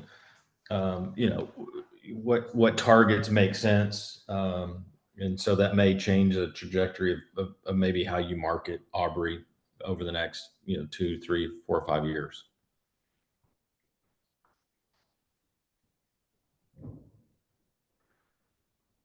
Okay. If you don't have any questions, the next part, we're just going to kind of step into the goals. Obviously, the major goals are broad, overarching aspirations. They're just broad statements, and they answer kind of the question of focus. Below that's objectives. So that's, how are you going to achieve your goals? And again, these tend to be a little bit more clear and start to become more specific and measurable. Ultimately, what supports the goals or strategies, and these, may change and evolve, obviously, as your market continues to grow, and your organization continues to mature and evolve. And then under that, we'd have either, actions or tactics. And these are the very specific steps. And then these do require, ultimately measurables. There's generally a resource tied to that and a time frame. In metrics. Sometimes it's, the amount of, reps or outreach or website hits. But usually those are all measurable and very specific. So to give you an example, we wanted to start at the top, and I think this discussion tonight has been informative, and so we may add some additional thoughts to this. And this is all laid out probably a little bit easier to read in the Word document, but the first goal is to work on kind of the organization as a whole, start to build in. Yes.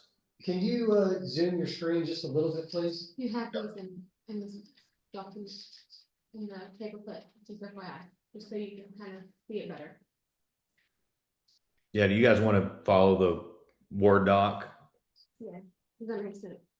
So where he's at in number one is a goal in number one. I think it'll help your eyes a little bit. And I'm just going to walk through I'm not going to go through each objective, strategy, and action tonight, but I just want to kind of give you a flavor how this is organized. So, starting with the organization, looking at, what's the objective, maintaining excellence, or maybe in this case, achieving excellence. Aligning those projects that support kind of your brand, and then, creating an incentive policy that can help you invest in strategic infrastructure. And I would also say, maybe organizations or businesses. And so under excellence, really updating policies and procedures, establishing roles of staff, and also the relationship between the role of staff and the city and other external organizations. I would also say what would be helpful is to start to think about what the organization may look like as you continue to grow in population, since this is a little bit longer or mid-range vision. So if you had any other staff, now would be a good time to start thinking about what those roles would look like. And then the next step in terms of actions is actually update your policies and procedure and job descriptions. Start to tie budget to prioritize goals or those KPIs, and then we will establish sort of annual benchmarks and KPIs against these goals and metrics. But at some point, being a one-man band is going to be limiting. As you continue to grow and your sales tax continue to increase, then looking at maybe hiring an additional staff member as support may make sense, even if it's temporary. And then ultimately, when you think about creating decision criteria and those brand assets, probably the next step is to go through a branding process. And then ultimately on incentives is, I have read your incentive policy. It is good. There's a lot of cities that we work with don't have a policy, but you're obviously going to need to update and tweak that policy based on these new targets and some of the recommendations. And I think you'll see that as we continue the discussion. Second part, gets into retention. And so looking at, developing a more robust, written documentation. Start to evaluate businesses that you have that need to be retained, and creating those metrics of establishing, is it the top business? Are they the ones based on employer? Is it based on revenue and performance? But again, start to look at what a business retention program would look like, and then start to develop the database, and then ultimately those questionnaires will be looking at risk factors against individual businesses and staying ahead of the curve and thinking about what could we be doing to mitigate some future risk. Is it helping them outreach for new skills, perhaps connecting and building programs to the ISD that can fill some of the talent gaps. But again, doing that business retention program will help continue to evolve and mature the organization. And then again, continue to monitor industry trends. I know we're talking about shifting maybe from Placer to Esri, which makes sense to me. But you do have other tools at your availability. ZacTax is a fantastic tool. If y'all didn't have access to ZacTax, I would probably encourage that for sure. We do have that, Jason. I use it. Yeah. I knew you did, but I was going to say, if you didn't have it, that would be one recommendation, is that we would encourage you to use it, because it just gives you a huge advantage from a business retention standpoint. It gives you a huge advantage and insight into what's going on. So again, kind of opposite of retention, we got into attraction, and so these are more establishing catalyst areas or special business districts. One of the things we're looking at is maybe even creating a potential virtual business park. One of the things that we're working on the comprehensive plan is looking at all the vacant tracks where some of the future infrastructure, where that 428 overpass is coming, and looking at both within the city and the ETJ, and identify, is there a way to create kind of a business district or a small business park. You may not have the resources to acquire that and construct it, and that may not make sense in terms of scale, but we would certainly want to work with strategic partners and create maybe a virtual business park that could be marketed and at least incubated in terms of maturing, an opportunity to really start to host development. It'll also enable you to create some synergies within your infrastructure, so you're not, sort of spreading infrastructure out in various parts of town and getting, less benefit for that. And then again, looking at those, targeted industries, then starting to leverage memberships in those where you can be strong, and that may be NetCar, ICSC, or if it's more industrial, it could be NIOP, or some of the other industry organizations specific to these other more tech oriented uses. And then one opportunity that I'm going to recommend is that you may explore participation in Team Texas. That's a statewide program, but they do national recruitment, and I think the relationships would be very powerful. And I think that there may be an opportunity for you guys to at least start to pursue some larger, sort of larger class business opportunities by, networking within Team Texas. And then again, just continue with the traction, looking at land banking opportunities, identifying sites, creating database. I know you're talking about another GIS program, and that's fine, but looking at CoStar of properties or another database, again, maintaining an organization of where your inventory exists. And then again, rolling out quality marketing to showcase some of the net new opportunities within Aubrey. And then again, continuing on the attraction, just continue to look at regional business incubators in the region, setting up annual tours, working on job opportunities to mitigate some of the talent leakage, and then really building in your entrepreneurial program to help support retention and recruitment. And then we got into retail attraction, some strategies and programs for that. And then we got into the specific targeted employment and also looking at your economic development initiatives to kind of continue to grow jobs. So this is leaning into more of your workforce programs. And also, I didn't go deep into housing, but we do want to sort of make sure that the MDD continues the relationship to the city, to just recognizing where housing shortage exists that could help or hurt the talent gap. And I know there's a lot of what I would consider workforce starter homes and workforce housing and move up housing, but there's not a lot of executive housing, and there's not a lot of what I would say attainable housing either, based on our data analysis, there's not a lot of concentration of what I would consider temporary housing, urban residential that might be more appropriate for downtown that could house more service workers that you're also deficient in. Again, looking at the tourism industry, continue to grow the pie with the wedding venues, and looking at exploring capitalizing on that with a hospitality analysis, maintaining some of the program. I know there's some discussion tonight about continue investing in downtown that can expand tourism. And then again, just looking at opportunities that can increase the throughput, take advantage of some of the regional dollars in tourism that are already in the area. Then we got into talent attraction and improvement. Again, partner with the local ISD and some of the higher education. So this gets into some of the specific programs regarding that. Working on strategic infrastructure, and then creating policies of kind of when the MDD should get involved and making sure that the metrics are there for an ROI, and then establishing some metrics for performance-based metrics on the infrastructure when utilized, and that gets into doing those targeted.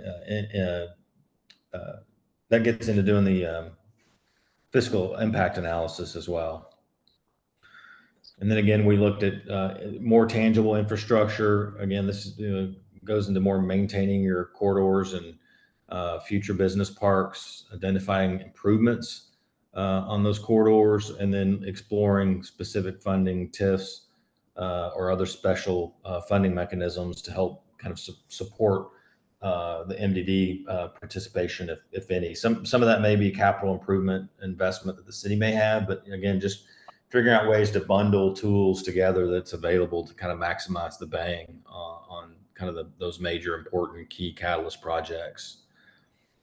And then we got into evaluating economic policies and priorities on public-private partnerships to make sure that you're competitive. And so we got into looking at alignment of that CIP investment and looking at infrastructure and O&M projects.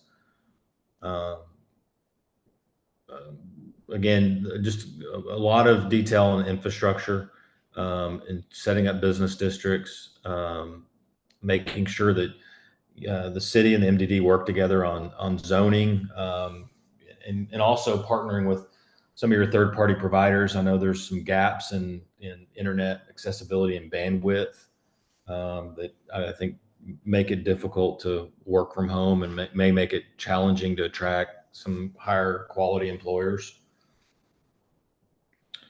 And then again, we got into additional goals on infrastructure, and then we got into training and programs for some of the smaller businesses and incubating entrepreneurship. So this is organized probably much better in the Word document.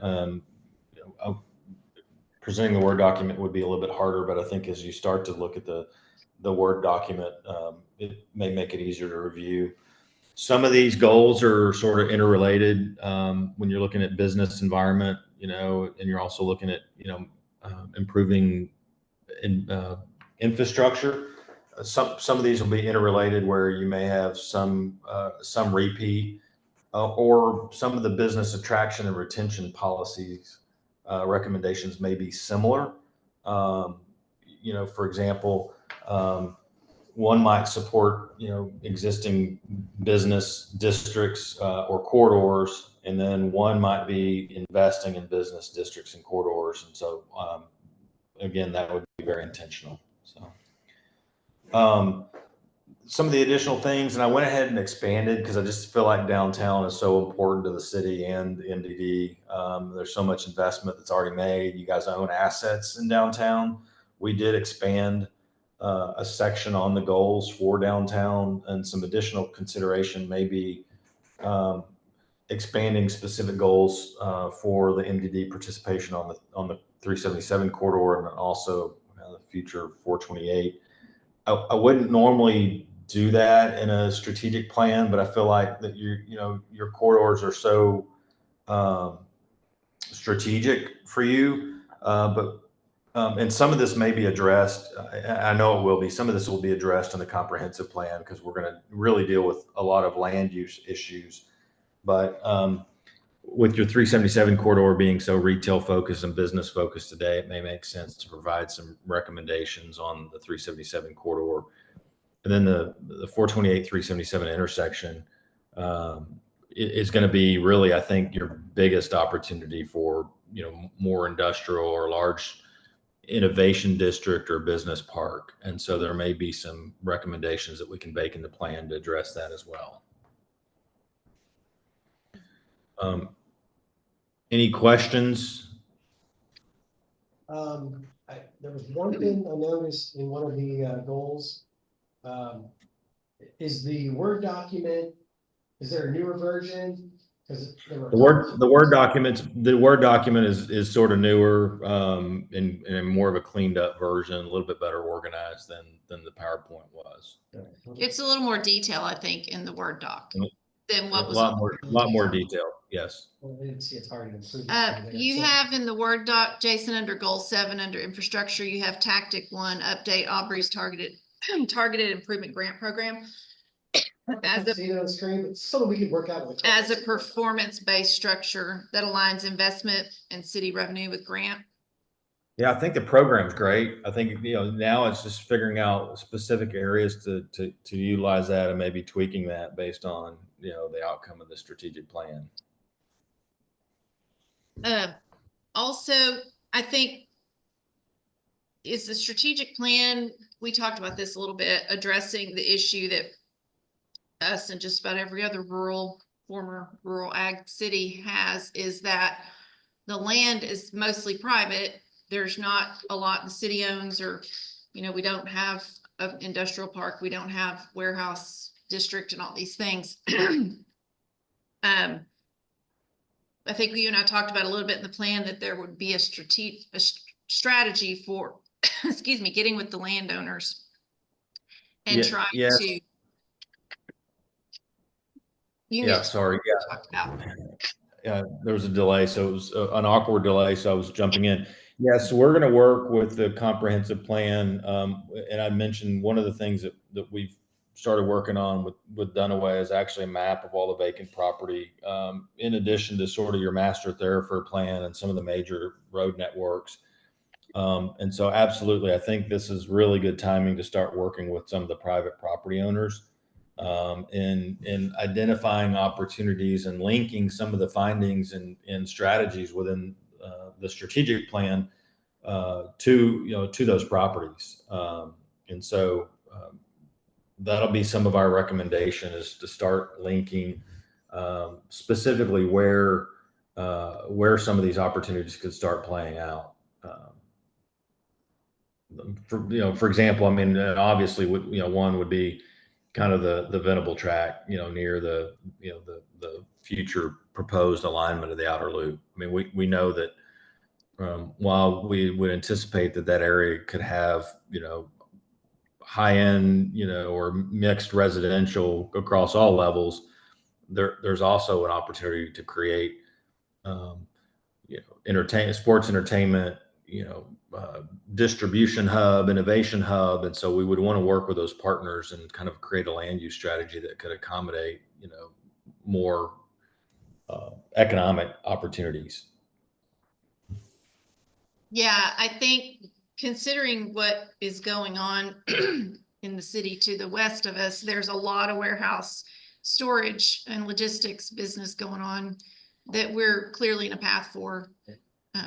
They've got tons of logistics projects going on. So we're in that path where we could be an east-west, And again, I mean, the 380 is a mess right now, but having access to 380 and 82 and what's going on in Sherman, and your access to your access to the education.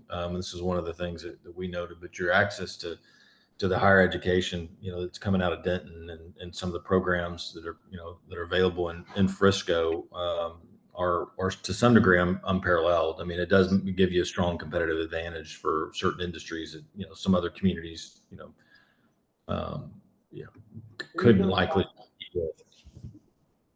Sorry, I thought you paused.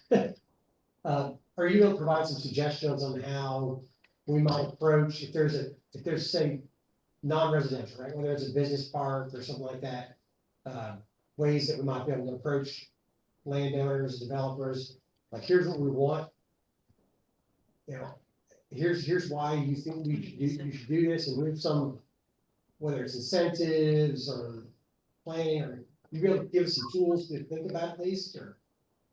Yeah, I think those are, we're going to, that's really the benefit of you guys doing this coterminously with the comprehensive plan, because we'll have this strategic plan and these goals behind us that's also going to inform the comprehensive plan, which is more about the land use strategy and the touch point to start to interface with the landowners. But, to answer your question, yes, I mean, we're going to have, those recommendations.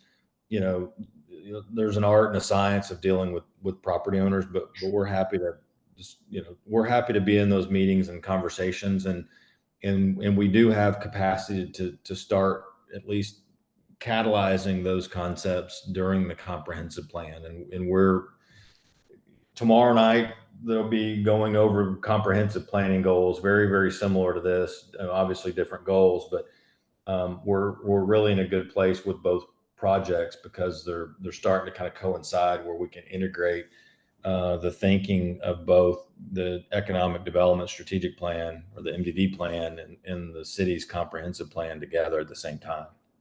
And that's really where land use strategy and where those districts can occur and why start to sort of meld together, because the comprehensive plan is going to update very specific land uses, which is basically an illustrative map of the future vision of these areas, and break those future tracks down into smaller districts of where business clusters could occur, and where retail should happen, and where mixed residential should happen, and so all of that will come together, kind of get kind of laced together in the comprehensive plan as well. And I did talk to Christine. I mean, we do a lot of advisory work. So if y'all start to get a toehold, or have an idea, or have a property owner that maybe you've whispered to, that is intrigued about doing a virtual business park, we could certainly sort of hold their hand, or work with them, or partner with y'all to figure out how to activate those specific projects. Perfect, thank you. And Yeah, one right. thing, oh, go ahead, Right. Jason. I mean, right now, what we're trying to do is build the framework, build the rationale of kind of why the kit of parks makes sense, and then create enough focus so that we have a narrower focus and a scope. So we're more hunting with a rifle than a shotgun at this point, and we can be more strategic and proactive, rather than just being reactive. And then we've got measurables behind us to make sure that we're staying on track. And we talked about when the plan is done, possibly Jason and I talked about, we've been wanting to do a broker tour and luncheon. So maybe have that in conjunction with rolling out the plan to brokers and landowners and stakeholders here at a setting where we can also do a tour. And Is that sort of thing that should be timed, like either right before or right after, like ICSC Red River or some other show?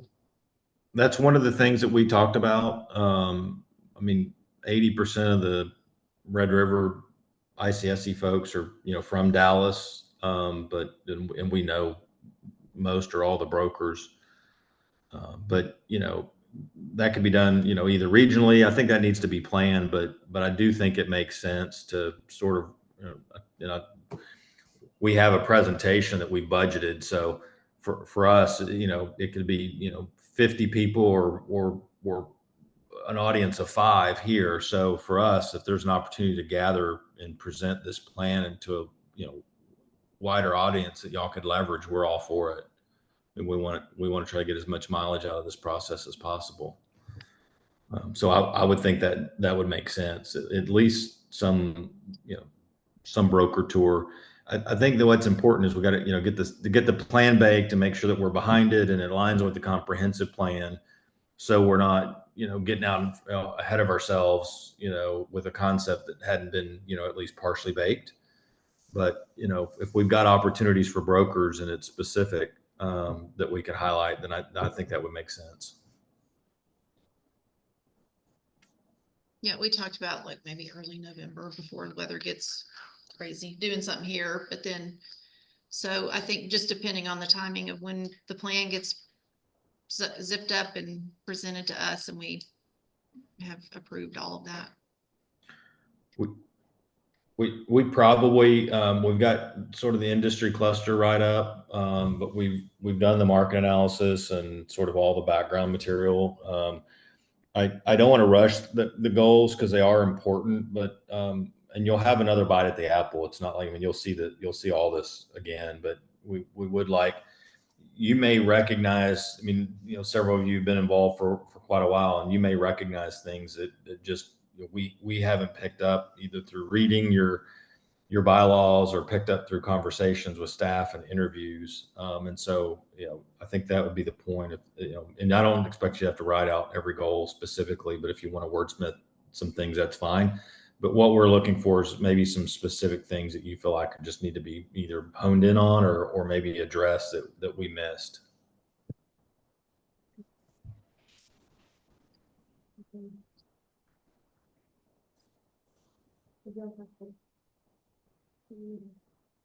Just here, I agree that please put your input in.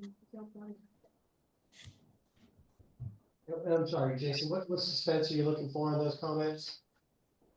If you just want to either hone, if you feel like that, maybe you need to hone the comments, or if there's something specific that's not addressed in the document that you feel like is just glaring or important to you, that would advance the organization or advance economic development. Yeah, no, we do want to back suspense. A week. He wants him back by next Oh, Wednesday, time frame. Thursday.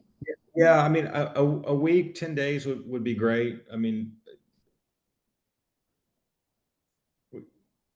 we would rather at least synthesize this and get you a draft of a bigger document that you could review and kind of in totality. I think it would be more meaningful, but this is an important component of that. We want to make sure that we at least get a draft completed. So this would help us just validate where we're at. I told Christina, assuming we can get this locked in based on where we are with the targeted industry work and the document itself, I mean, in theory, we could be done in a couple of weeks with at least a draft plan. And our goal would be we'd love to be in a position to at least provide that draft plan for you to start to review by the next meeting.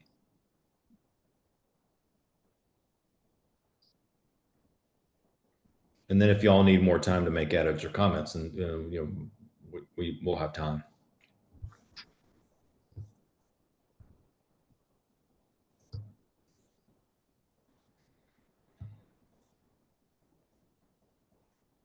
Do y'all have any other questions for Jason before we let him go? I don't think so. All right. All right. Well, thank you. Thank you for your time. You bet. Thank you, Thanks Jason. for being patient with us. See you No tomorrow. problem. You bet. Bye-bye.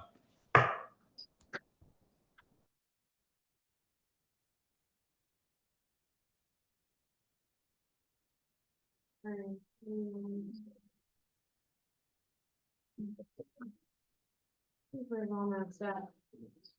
Discuss goals for MUD program and or executive director. Um.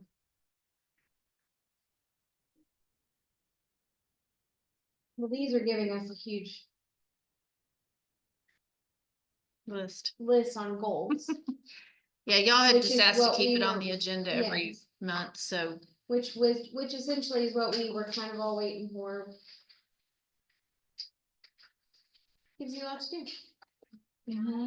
Yeah, Does anybody have any questions or discussion on the SMART goals for number 4? Do we have like a starting spot with SMART goals, proposal, or do we have to figure it all out, or? Regarding how we wanted to start tackling this too. I'm asking, do we? No, I'm not that I'm aware of, no, not until we get it taken. And be able for us all to go through and decide. I mean, you may want to wait till the plans, he's thinking he'll have the plan by September. And then you could break it down from there on what's reasonable, attainable within so many months or first year or whatever. Because it's a living, working document. So they're going to be working with us beyond just presenting it. So if there's questions we have about something or we need some advice, like he said, they're here to kind of walk us through some things. So it's not that they just present and go away. Right. Is it like for the rest of the year? Is it like- Yeah, I think, yeah, when he and I talked yesterday, and I've got to go back and look at the details of their proposal that we agreed on. It's like the next year, but like you said, if we find some land and want to do a business park, or y'all decide, hey, let's do it, they can, help. There are some services that are not included in our contract that we could still work with Catalyst to do those services and just pay like that special services fee or budget items that we looked at. You can use your budget for some of that stuff. So, but we will definitely be working with them beyond the presentation of the strategic plan as we work through some of the goals. So. Yeah, I think we will need to get together and decide what we need to do, what our, And they'll have recommendations too in that strategic plan of like, here's realistically where y'all can start out, we've already, and I've been working with them where we're already at some of these points and we're just developing them. And then that would be the question. recommendations they'll have. Once this is not a draft, which he said should be pretty quickly. I think we'll also ask him to give us a list of attainable goals and Yeah. I see can what talk to him about that. their thoughts, and then we can also then put our input in it as well. What do you think? I just want to know where we're starting from, so I can, Realistic? Is it, what are y'all's thoughts on that? Like you mentioned, kind of need a base to start from. I personally haven't had time to put my thought into it yet, so. I mean, I've I got, understand, there's a lot here. Yeah, to you'll digest. need to take time to absorb and. Yeah, we need to read it all through and give our input. He really wants our input back on these as well, so. yeah, I don't think I understood, maybe it's my phone, there's no question, that it said tip in there, and I think they had like a TERS or a TIF up there, and I'm like, Yeah, that's why I asked which one was the more recent document. Oh, I was you kinda mean, hoping he would say that one was, I know. so we'll probably, that's something to watch We need to for. look at it.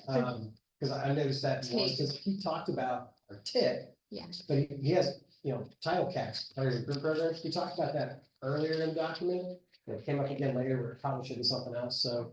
I mean, it's not just, I would just encourage you guys to, look at what they're Really look saying and look at our goals too, because it may not fit there, it may need to be somewhere else, or it may need to be updated. It may just be a simple, This, they had the intern cut and pasting and.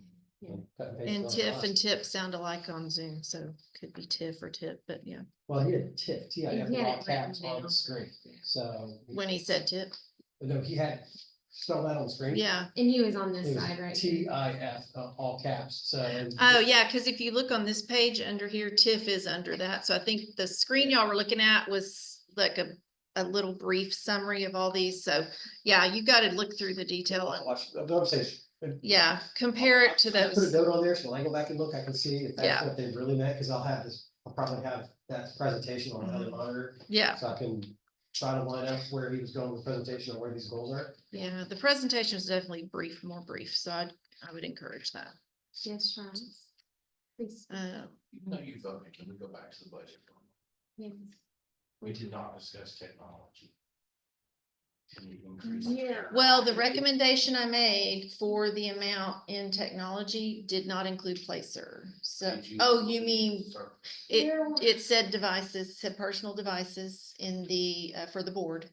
That is included in that item, and I did budget Wanted to for, make sure that Mhm. the board do that. Jake, I don't think. well, the summary Yeah, you that I can- gave y'all said So. to include some personal devices for the board members to access. Council chamber for your meetings, you need to be able to follow along with the meeting on your device, because what will be on the screen is what will be the presentation. And eventually you'll be able to vote on the device once we get everything Yeah. worked out and done. But I wanted to be sure the board understood that we added that in there since your last meeting. Well, I They really, had those searches. and he's. Which line is it on, Christine? It's that third page. It's on this, well, it's in your summary I included Should be in in technology. y'all's. This? Well, that's the breakdown of each line item, but in the summary I gave y'all in your shared folder, I had a written summary that was back up for y'all for the, Yeah. I couldn't get my. so in the third Couldn't page, get into it? I couldn't get my, I couldn't get it to print. Wow. I It- looked at it. it Which line? said, it's the very last bullet before financial Okay, considerations. which Where budget you line? put it on Oh, the budget line, technology, sorry. So I it's thought you not, were talking about line in the paper. but still includes this one, new technology, so it's not. I don't know what it is. But this, so it's not in this block in the Excel, That's correct. but that $23,000 is inclusive of Includes that price, estimated for, if we got 7 devices, that was estimated, if y'all did not renew Placer. So that money you see at 23,000 includes the maps, the subscription to Esri, the build out of the maps online, and then the Esri and devices and. No, it does say new technology, but it doesn't make it clear what that's referring to. Well, I didn't want to put in the name of the device, and I put in the summary cost of devices, so, yeah. I So yeah, did. basically we did talk about it. We It's not talked as about much it detail. in my, yes. Thank you, Charles. I just wanted to make sure y'all. knew. Yes, thank you Because for if catching you that, don't but want them- If you yeah. don't want them, you can still say no after, but I think you'll appreciate it, because those services will be tied to the city. And so you'll have shared folders and you'll be able to go in, you'll be able to get into Civic Plus, you'll be able to use the board portal. You'll be able to follow along with the meeting in the board portal, it's very easy to do. And you'll have your shared folder that Christine emails to you, she won't have to email that anymore, she'll just tell you that there's items in your shared folder. And it'll be available to you, you'll just have them off to the side, it'll say City Hall documents. Well, and it relieves us of using it. If you do use your phone, then it's getting that off for the, the cyber. He gets that off of your personal device. That's what I was thinking. Or if your computer's on the fritz, like Tim's was, he couldn't access some stuff because his computer was in the shop, so. Oh, Hey, yeah, they, Christine, can you hear me? yes, I can, yeah. Okay. I'm a very strong proponent of having a device, whether that's a Surface or whatever. I have the same reservations using my own personal computers. So in general, not necessarily just coming to the meetings. So that's I'm having a real difficulty kind of hearing everybody. Yeah. So some closer to the microphone, I can hear Jesse and Holly, but just as an FYI, I am following with my Bluetooth here, following through the conversation. This will probably be your last meeting here, so you don't have to worry. Woohoo. Yeah. Maybe don't Yeah. speak too loud, right? So, Can we- yes, So I think we're good on discussion for goals. I'm gonna move on to staff report. yes. Unless is everybody good with goals? Discussion only, because I have it on next month as well, I'm assuming. Well, yeah. I mean, yes. I'm keeping that that way on we the, Yeah, keep it on agenda. and then we'll, Because going through this process, we're it gonna need helps it. spark some of that as well. Don't want to lose sight of it. Yes, yes. well, it's all gonna tie in, so we'll discuss, y'all asked to keep them on the agenda every month, so. Yep. All right, so moving on to It's a staff discussion report.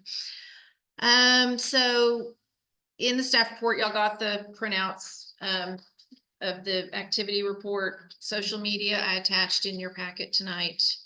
So you have that with some just counts for website and stuff. Sorry, can I interrupt? Sure. On the social media, you got like the gross impressions, I think it's on the top one, to the Mhm. left hand, maybe. Can you show like the last 2 months, just as like a reference of where that was a rolling 3 month total, just because. Oh, you mean instead of having to go back to each month? Sure, I can do it quarterly. Thank you. No, just like, every, Yeah, so it'll be the last 3 months and then one rolls off. Yep, Just keep I can rolling. do that. I do want to, going back, I'm sorry. Mike got on Zoom at 7:37 PM during Oh, the okay. strategic plan, just want to make that. Oh, good idea. Okay. 7:37. Without saying it here. Too, sorry. Yes, thank you, Holly. Yeah, no problem. Thank you. Thanks for being back on. Okay, all right, so, the staff report and social media, I did include in y'all's shared folder, the Placer AI report that Jesse had asked about on the captured market of what, where we're getting, I did grocery. So y'all can see where we rank for our current grocery compared to 10-mile radius. So Interesting, because like there's missing at least one grocery store, and there's a bunch of liquor stores, that's why I was curious. what we well, were that's where trying to- everybody goes. They go to drink and eat. Because like But- Albertsons and Denton's not over there. They may not go there. I mean, it didn't make the list because Yeah. it was, it really doesn't have, when you compare audio, traffic. So, yeah, so this is where traffic, the top 14, we were number, what was it, 14? Anyway, that just gives you an idea of where people are going now to get their grocery. And it was a list of 14, so. And if they didn't come in on the list, that means they didn't have the numbers. Walmart delivery. Or the, So- or the categories. Yeah, because if it. Well, that's sort of it- like general services. I did grocery. Yeah. I know, And that's yeah. what I'm saying. Oh, right. I don't know how they That's- do. That's right, so, by the way, when I look at data, I look at like, I want to see the whole picture, but I also look at like specific things, so like, it's a good test of where we're getting the data. Mhm. Because if it makes logical sense there, then the rest of the data probably also makes sense. And if it doesn't, then you can go back and go, do I have the right query? Am I pulling the right stuff? Is their data source broken? Is it my query? Yeah, this report, I had to order it, because it's called a retail ranking category report, because I talked to my placer rep and said, hey, this is what we want. And he said, try this report. So I did. So maybe they're talking about the maraschino cherries that go when people buy the little additional drink, salt, whatever So goes, you that said goes you in. told them what you wanted, they just provided you that, you wanted to select They, what you wanted. no, they told me what report to go in and do. So I did a 10-mile radius. And I put in that category. Okay, 10 miles, that might explain. Cause you can't, Like Albertsons, Winco, well, no, cause they're on here. on the west side of Denton. Well, You got Aldi in there, you got the Kroger and oh, University. right, in there. no, Maybe the but 10 I mile, maybe do, it's too far. just so you know, well, they are 11 miles. I do know that. Razor Ranch is 11 miles. Or not, from the center. Yeah, and we actually have a lot of traffic that goes over that direction, but I actually need to get these reports. They're still trickling in. I did individual property report requests for places like that. And I'm going to compile them into one PDF that y'all can review, and I'll get that sent to y'all too. Once I get the rest of my reports Do we in. have space to save those, like on the share? Oh yeah, If we I'll put them in decide your shared to folder. Okay, Oh, yeah. I've got a placer folder for all my So reports. it might be I'm a appropriate, hoarder. Like with that setup, like on that one, Mhm. did you, I don't remember seeing if it noted like where the point was. Cause that would be, The 10-mile. I know, but what, Oh, from where? From where we're sitting or from, you see what I'm saying? yeah, it usually takes it from the center of our targeted, Mhm. our market trade area. So because our trade area goes over to the eastern ETJ, it's probably considering the center more over at 2931. So that would take off some miles, but that's why I did individual reports. So we could Yeah, I remember seeing compare, those last- those numbers to the ones we get for individual, but I did do the stores you're referring to, and so I've got a folder that I keep everything in, and I plan to keep everything in, because one thing the consultant did recommend is, now that we've had a year to gather information, if we see growth, things changing, we can always go back in 2 years or whatever and do some more. So, it's an interesting trend to watch, but, definitely have a lot going that direction, going west. So, I will compile those reports that I got in for the individual and put it in one PDF, so y'all don't have to scroll through a million. I mean, y'all just scroll through. Either that, or I'll just compile them into one little subfolder that y'all can open up and look in the share folder.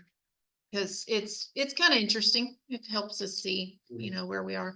So maybe able to, I mean, if you're able to adjust the geographic point you're referencing, you can do. Yeah, I You can need, do east, you could do Mhm. downtown, Mhm. as different, and then that could be one folder, so. Right. Because in a lot of respects, we have. If we're gonna see different kinds of Sure. leakage east than we will west. Oh, yeah. Yeah. And different demographics of Mhm. that leakage. So, yeah, and that's all on those visitor reports, most of those I get. So I was thinking about putting together a big binder too and just flip through it when you want to, but I'll try and keep what I can on digital. Yeah. Thanks, Stu. But it's a lot to compare, and you have to really kind of sit down and look at it and absorb it. As far as our lease, I don't have one yet, and I'm talking with their representative, and they are still getting with their legal. So Alicia and I have talked about what we need to get from them. Even if they stay month to month, we still need some legal paperwork that we need to have finished. So my last discussion and email, he is working to get his legal to get back to him quickly. It's not that they haven't gotten back. Yeah, they got back, and they didn't like the first draft, and so he is going back to the. Right. Yeah. Red line worker. It is exactly what it is. So it's not like they're not communicating. Yeah, but he understands what we need and why we need it. He agrees. So he's working with his legal staff to get that hurried along. The mural, we do have a tweak to the drawing, and just gonna pass that around just so y'all can see, and I'm gonna put it up I here. didn't see it. I went back and watched Oh, the video. Yeah, cause, There's no, See it? yeah, on the video, there's no. like, Yeah. big- yeah. As you walk over the house, you can look at the. Yeah, so there it is, Mark, if you want to see it, what it looks like, but we did a little bit of tweaking, to represent some, Fairly minor. So it's Yeah. not- There's one more tweak that's gonna be in there. that's Down not there. reflected. There's gonna be a and small here. part of words. Yeah. Indicating, paid for by MDD, Mhm. and there's some other verbs in front of it. What happened to my screen here? Did you take shots of No, there never was one on that one. Yeah. I'll read the- Yeah, kind of like that. And, Uh, but it's dedicated to, And then there was also an update about, timing. oh, yes, the timing, I'm getting the contract, back to her, but she will start the drawing on the day of Peanut Festival. She will start on this section first. This is more detailed, but she's gonna start on the end of the building that faces this, that's closest to the street here. And so we'll rope off an area, that she can stand in and do some painting. And she'll probably paint for like 2 or 3 hours. So she'll do that morning when it's not too hot, and then we'll have this picture on a sign, and we'll have MDD providing it, blah, blah, blah. So that people can kind of see what it's gonna be. But that's the plan right now. So. I think I love just a little bit of information. I love this, and I think it's cool because the middle school, the new middle school that they're building, it's tying in. They're gonna have a red bridge, not Yeah. the red bridge, but a replica of the red bridge in throughout the school. And I think that's neat that it kind of all ties together. Also, the peanut silos those are at Fuller, so that ties that school in. So it's kind of cool that Yeah. it goes with what the schools have been trying to tie in Yeah, our as well. It's nice that it meshes. So I'm gonna show this in my MDD report next week at council. I'll show them. I'll pass this around. I will not have it up on a screen because we still want it to kind of be a surprise to the public when they come to Peanut Fest. So I'll let them see that that day. And then And the sign we're gonna put out with Peanut Fest, we're gonna include like a target date, folks should come back and see the whole thing. Oh, yes, weather permitting, she should have it finished by the end of October. So it might be the sort of thing we say, Yeah. come And- back and see us. Yeah, and we can do posts of like progression of Yeah, it. we'll foot track. Yeah, And for if sure. We're gonna go foot track, then we'll ever get off our social. Oh, yeah, for sure. So we'll, I know this is late. But are we able to, I'm just asking. remember you're on a Well, it's spelled recorded call. correctly. What? I'm just asking, because like, right now, it says welcome to Aubrey, which is great, but it doesn't say anywhere Texas. Oh, I could ask her to put Texas on I'm there. just wondering if anywhere we can put, I don't know, on the Eagle Wing or on the wing. We could put it after Aubrey. We do have, Now, we- oh, we you know do what, have- though? We talked about that. Hey, Because, Mike, I was going to say, we have Texas on the front of the building. that's why we did that. Yeah, but it's on the front of the building, and if you're taking a picture by the mural. yeah. I mean, it's not a deal breaker, I just, That is true. I was looking at it, I was like, some of the other ones that I've seen in traveling. Yeah, Will say Just do it on the side. Kansas, Oklahoma. But it's not, well, it's also not like, it's not She really can- a postcard. she can Or tweak it, any or postcard. what if she did it like, this is small, she did up here, maybe small like that? I don't have any I'm sure she'll have a great idea to put. heartburn about Yeah. where to put it, I just think it'd be Yeah. nice to have TX. Or even Yeah. like add little states somewhere, I don't know. I see your name. Oh. Okay, so, I will You ask. really got the camera on, is that intentional? I'll ask her that. Cause, so, yeah, I'll ask The other her. thing that came up is because like the city logo says Aubrey, Texas spelled out. So I think it was something that you mentioned or Charles mentioned about like, maybe it should be Texas and not TX, the postal abbreviation. And then we have Texas on the front, so like, it was a thing. We had a lot of discussion about that, so we're making up. Y'all are doing a great job. No, Give you the full background. I will ask her, she is so amenable to anything we really ask. She's very flexible. And she's very sweet, and I don't think she's had to do things on the fly, last minute change or whatever. So this shouldn't be a problem. It's already been discussed and I just didn't know about it. Okay. All right, and then the Westwood agreement for the farmer's market, I got that agreement back. We will have concept drawings and probable costs of construction in it, and it's gonna take from the time we give them a notice to proceed. Charles has to take that to council next week. It'll be on consent. He'll sign the contract. It'll be by the time we get our revision, our drafts back of 3 concepts, about 3. Then we'll look at them, and then we get 1 revision. And then they proceed. So the whole process can take 21 weeks, a lot of time, about 3 to 4 months. More than 3 to 4 months, more like 4 to 6 months. But they have to do, they got a lot of clients, but still, that's what they said on the agreement. It could be 21 weeks, 21 to 26 weeks from notice to proceed. So, so when we get it back, we'll look at the 3 options and give our input, and of course, we'll be working with parks staff on that too. So, because it's a park under their department, and they'll be the ones kind of managing it. So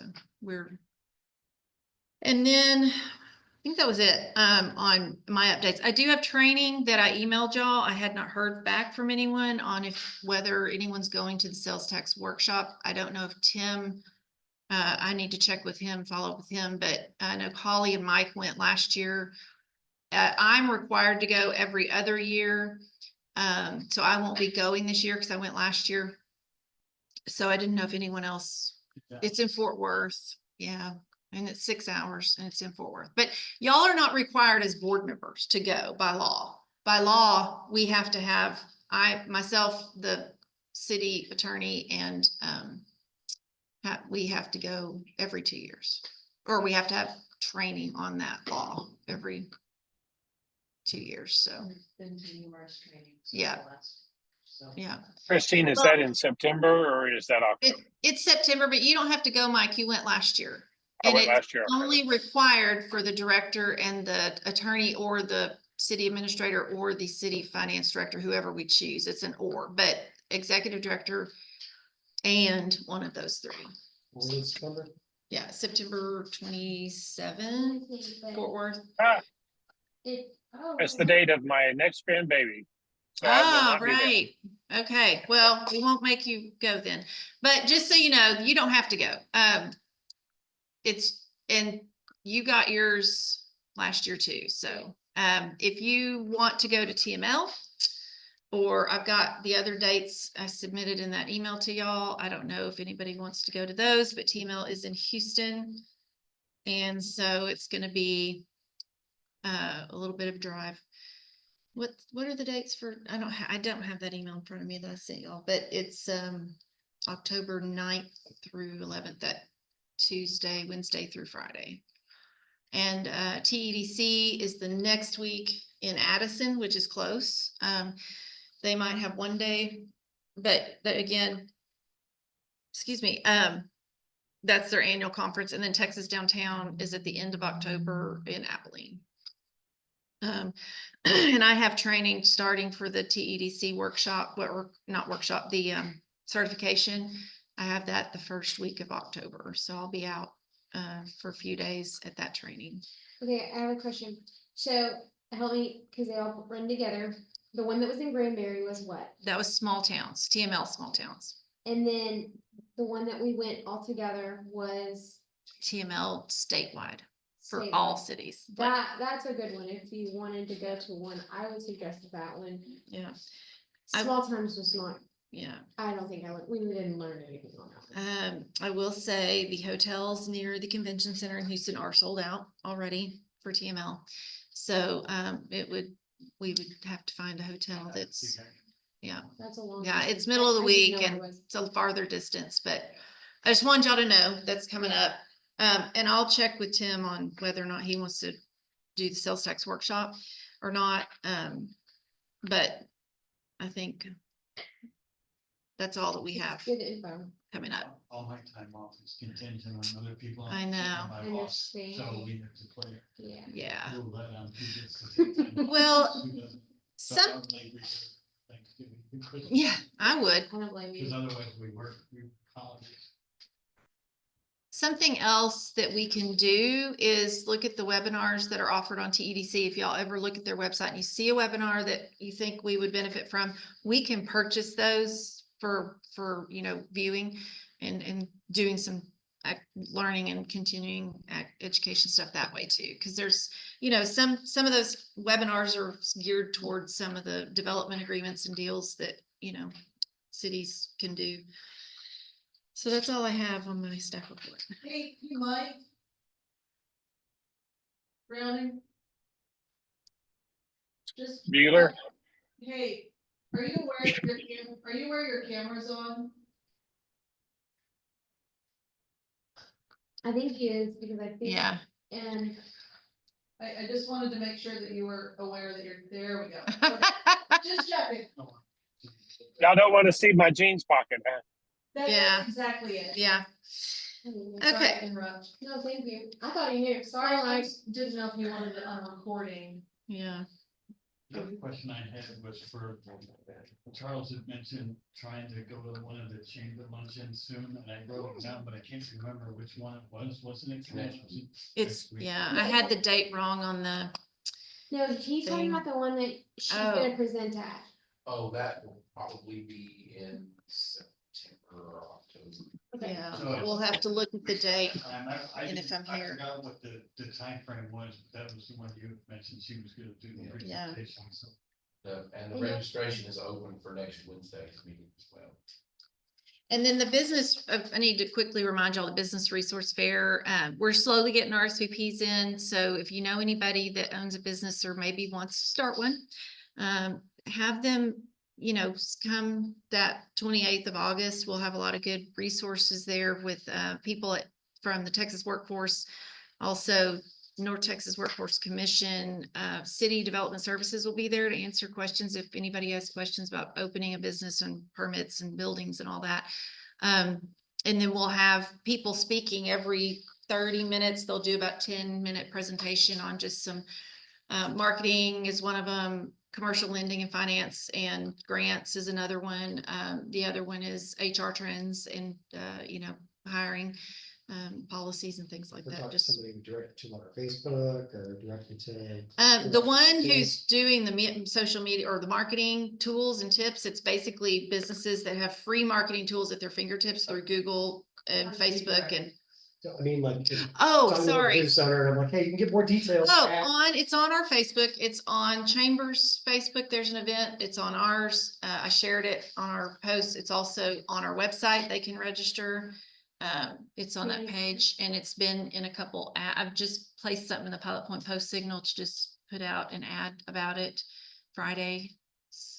Oh, I have flyers, they're with the QR code. I gave them all to the library, the ones I can print more if y'all want some before you leave. But I also, think I might have emailed y'all the document at one time but I'll send y'all a social media post too, if y'all want to make one. Did you create well, yes, Well, Facebook event? Yes, Can we add you that already to our liked it. comments? I did. I was searching under events and I didn't have anything. It's there. It's right here. yeah. So, The Business Resource Fair, we talked about it, We've- Business Resource Fair at Auburn Area Library, Yeah. but we have to change the library. and So- we've made, we've also mailed postcards to all the businesses in our ETJ and, city, and I'm gonna email businesses, some of our newer businesses that I've met. I'm gonna personally invite them, so. Very good. Awesome. So we are set on that. All right. Are there any future agenda request items? I have right now construction and building subcommittee update. Keep SMART goals on agenda. Hopefully we will have the lease agreement, so I'm gonna put that back on there. We just have to revisit the budget stuff, depending on what the council says. Probably. Oh, I don't know. I don't know how they're, The question, man. yeah. We can at least see what they say. Anything else? Anybody? Is there anything, you're gonna want us for Peanut Festival, or there's something we're doing, or anything involving with the mural? that we Yeah. Set up. No, I mean, she said she brings a pop-up and as far as the donation for taking donations, what are you talking about something else? You get an event-ish. Oh, the community Well, participation. like, do we wanna be there? Do we wanna say, listen, MDD, like, here's Yeah. 10 o'clock, everybody's Yeah. paid, we take a quick picture If with the y'all want, artist. yeah, think the we mural can maybe should plan, be the parade goes by at what, 9, 10? I don't know the time of the parade. That's But at 10. we also, if this vendor that's contacted me about using our lot other times, other than Peanut Festival, which I'll hopefully have more later, if they come and do pumpkins, then they might need volunteers for other parts of Peanut Festival, or if we have an activity that they can come up with for our lot before, if they can get it, like, say, a giant checkerboard or something, if we'd want to help activate that. But I think as far as the mural goes, yeah, if you want to be there to talk to people and just maybe help I her. think you should announce it on the stage. Is that what you were trying to say? Talk Well, about it on the stage? That's what I'm asking, something we should probably think about, like, this is, because Yeah, I think so. it's a chance, again, we're gonna put something on there about, presented by NDD. And we've talked all about having maybe a little bit more forward public facing, right? Like having a specific time, okay, this will do it, so you get your picture, that's what goes up on social, and then you can use that picture to tease as the mural's finished, and like, inviting folks to come back to downtown. Maybe on a Saturday, museums open, restaurants are open. Come I come think people I think downtown. that's a great idea, and I think will verify that we can do that, but I think so, and I think the, committee should do it. Are you talking about from announcing from the stage at Peanut Festival?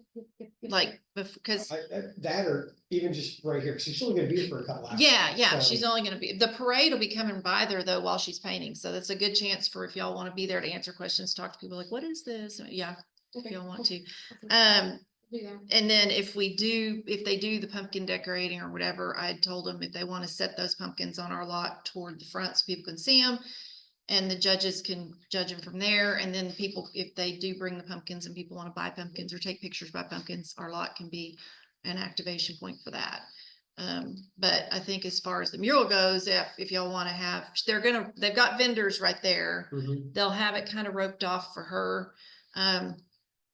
So yeah, we can have more details by September, I'm sure, maybe. That's not bad, because I think that'd be a good thing, again, get a little bit of art, get a little stuff building up for when it's finished, Mhm. because that's a nice time of year, and And we can make Facebook posts about coming, come by Peanut Festival. Yeah, I plan to do that. And I won't we'll have the drawing at Peanut Festival. Now, if y'all want me to put this out before Peanut Festival on social, we can, but otherwise we'll have it, I can get a sign made. Yeah, that's what I was thinking, like do Peanut Festival as a reveal. So we'll just kind of tease it. Okay.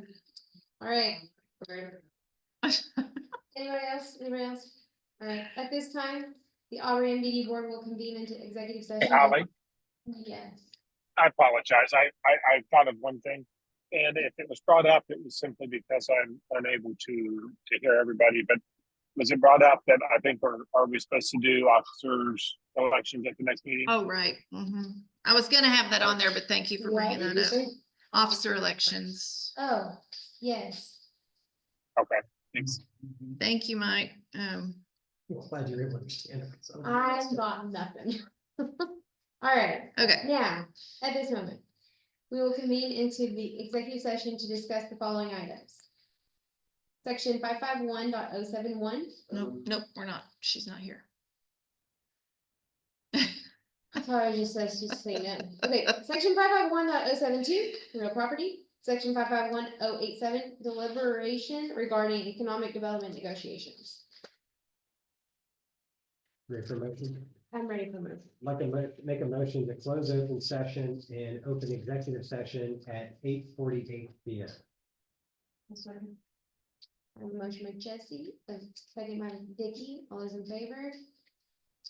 All right. The vote is 5-0.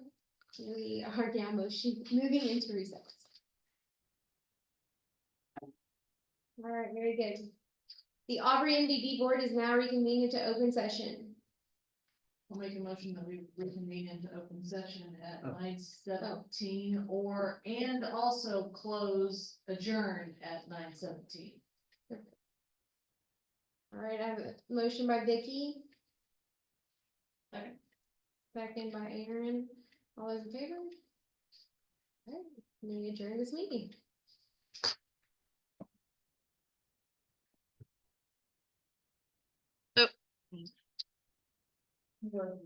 Don't stop.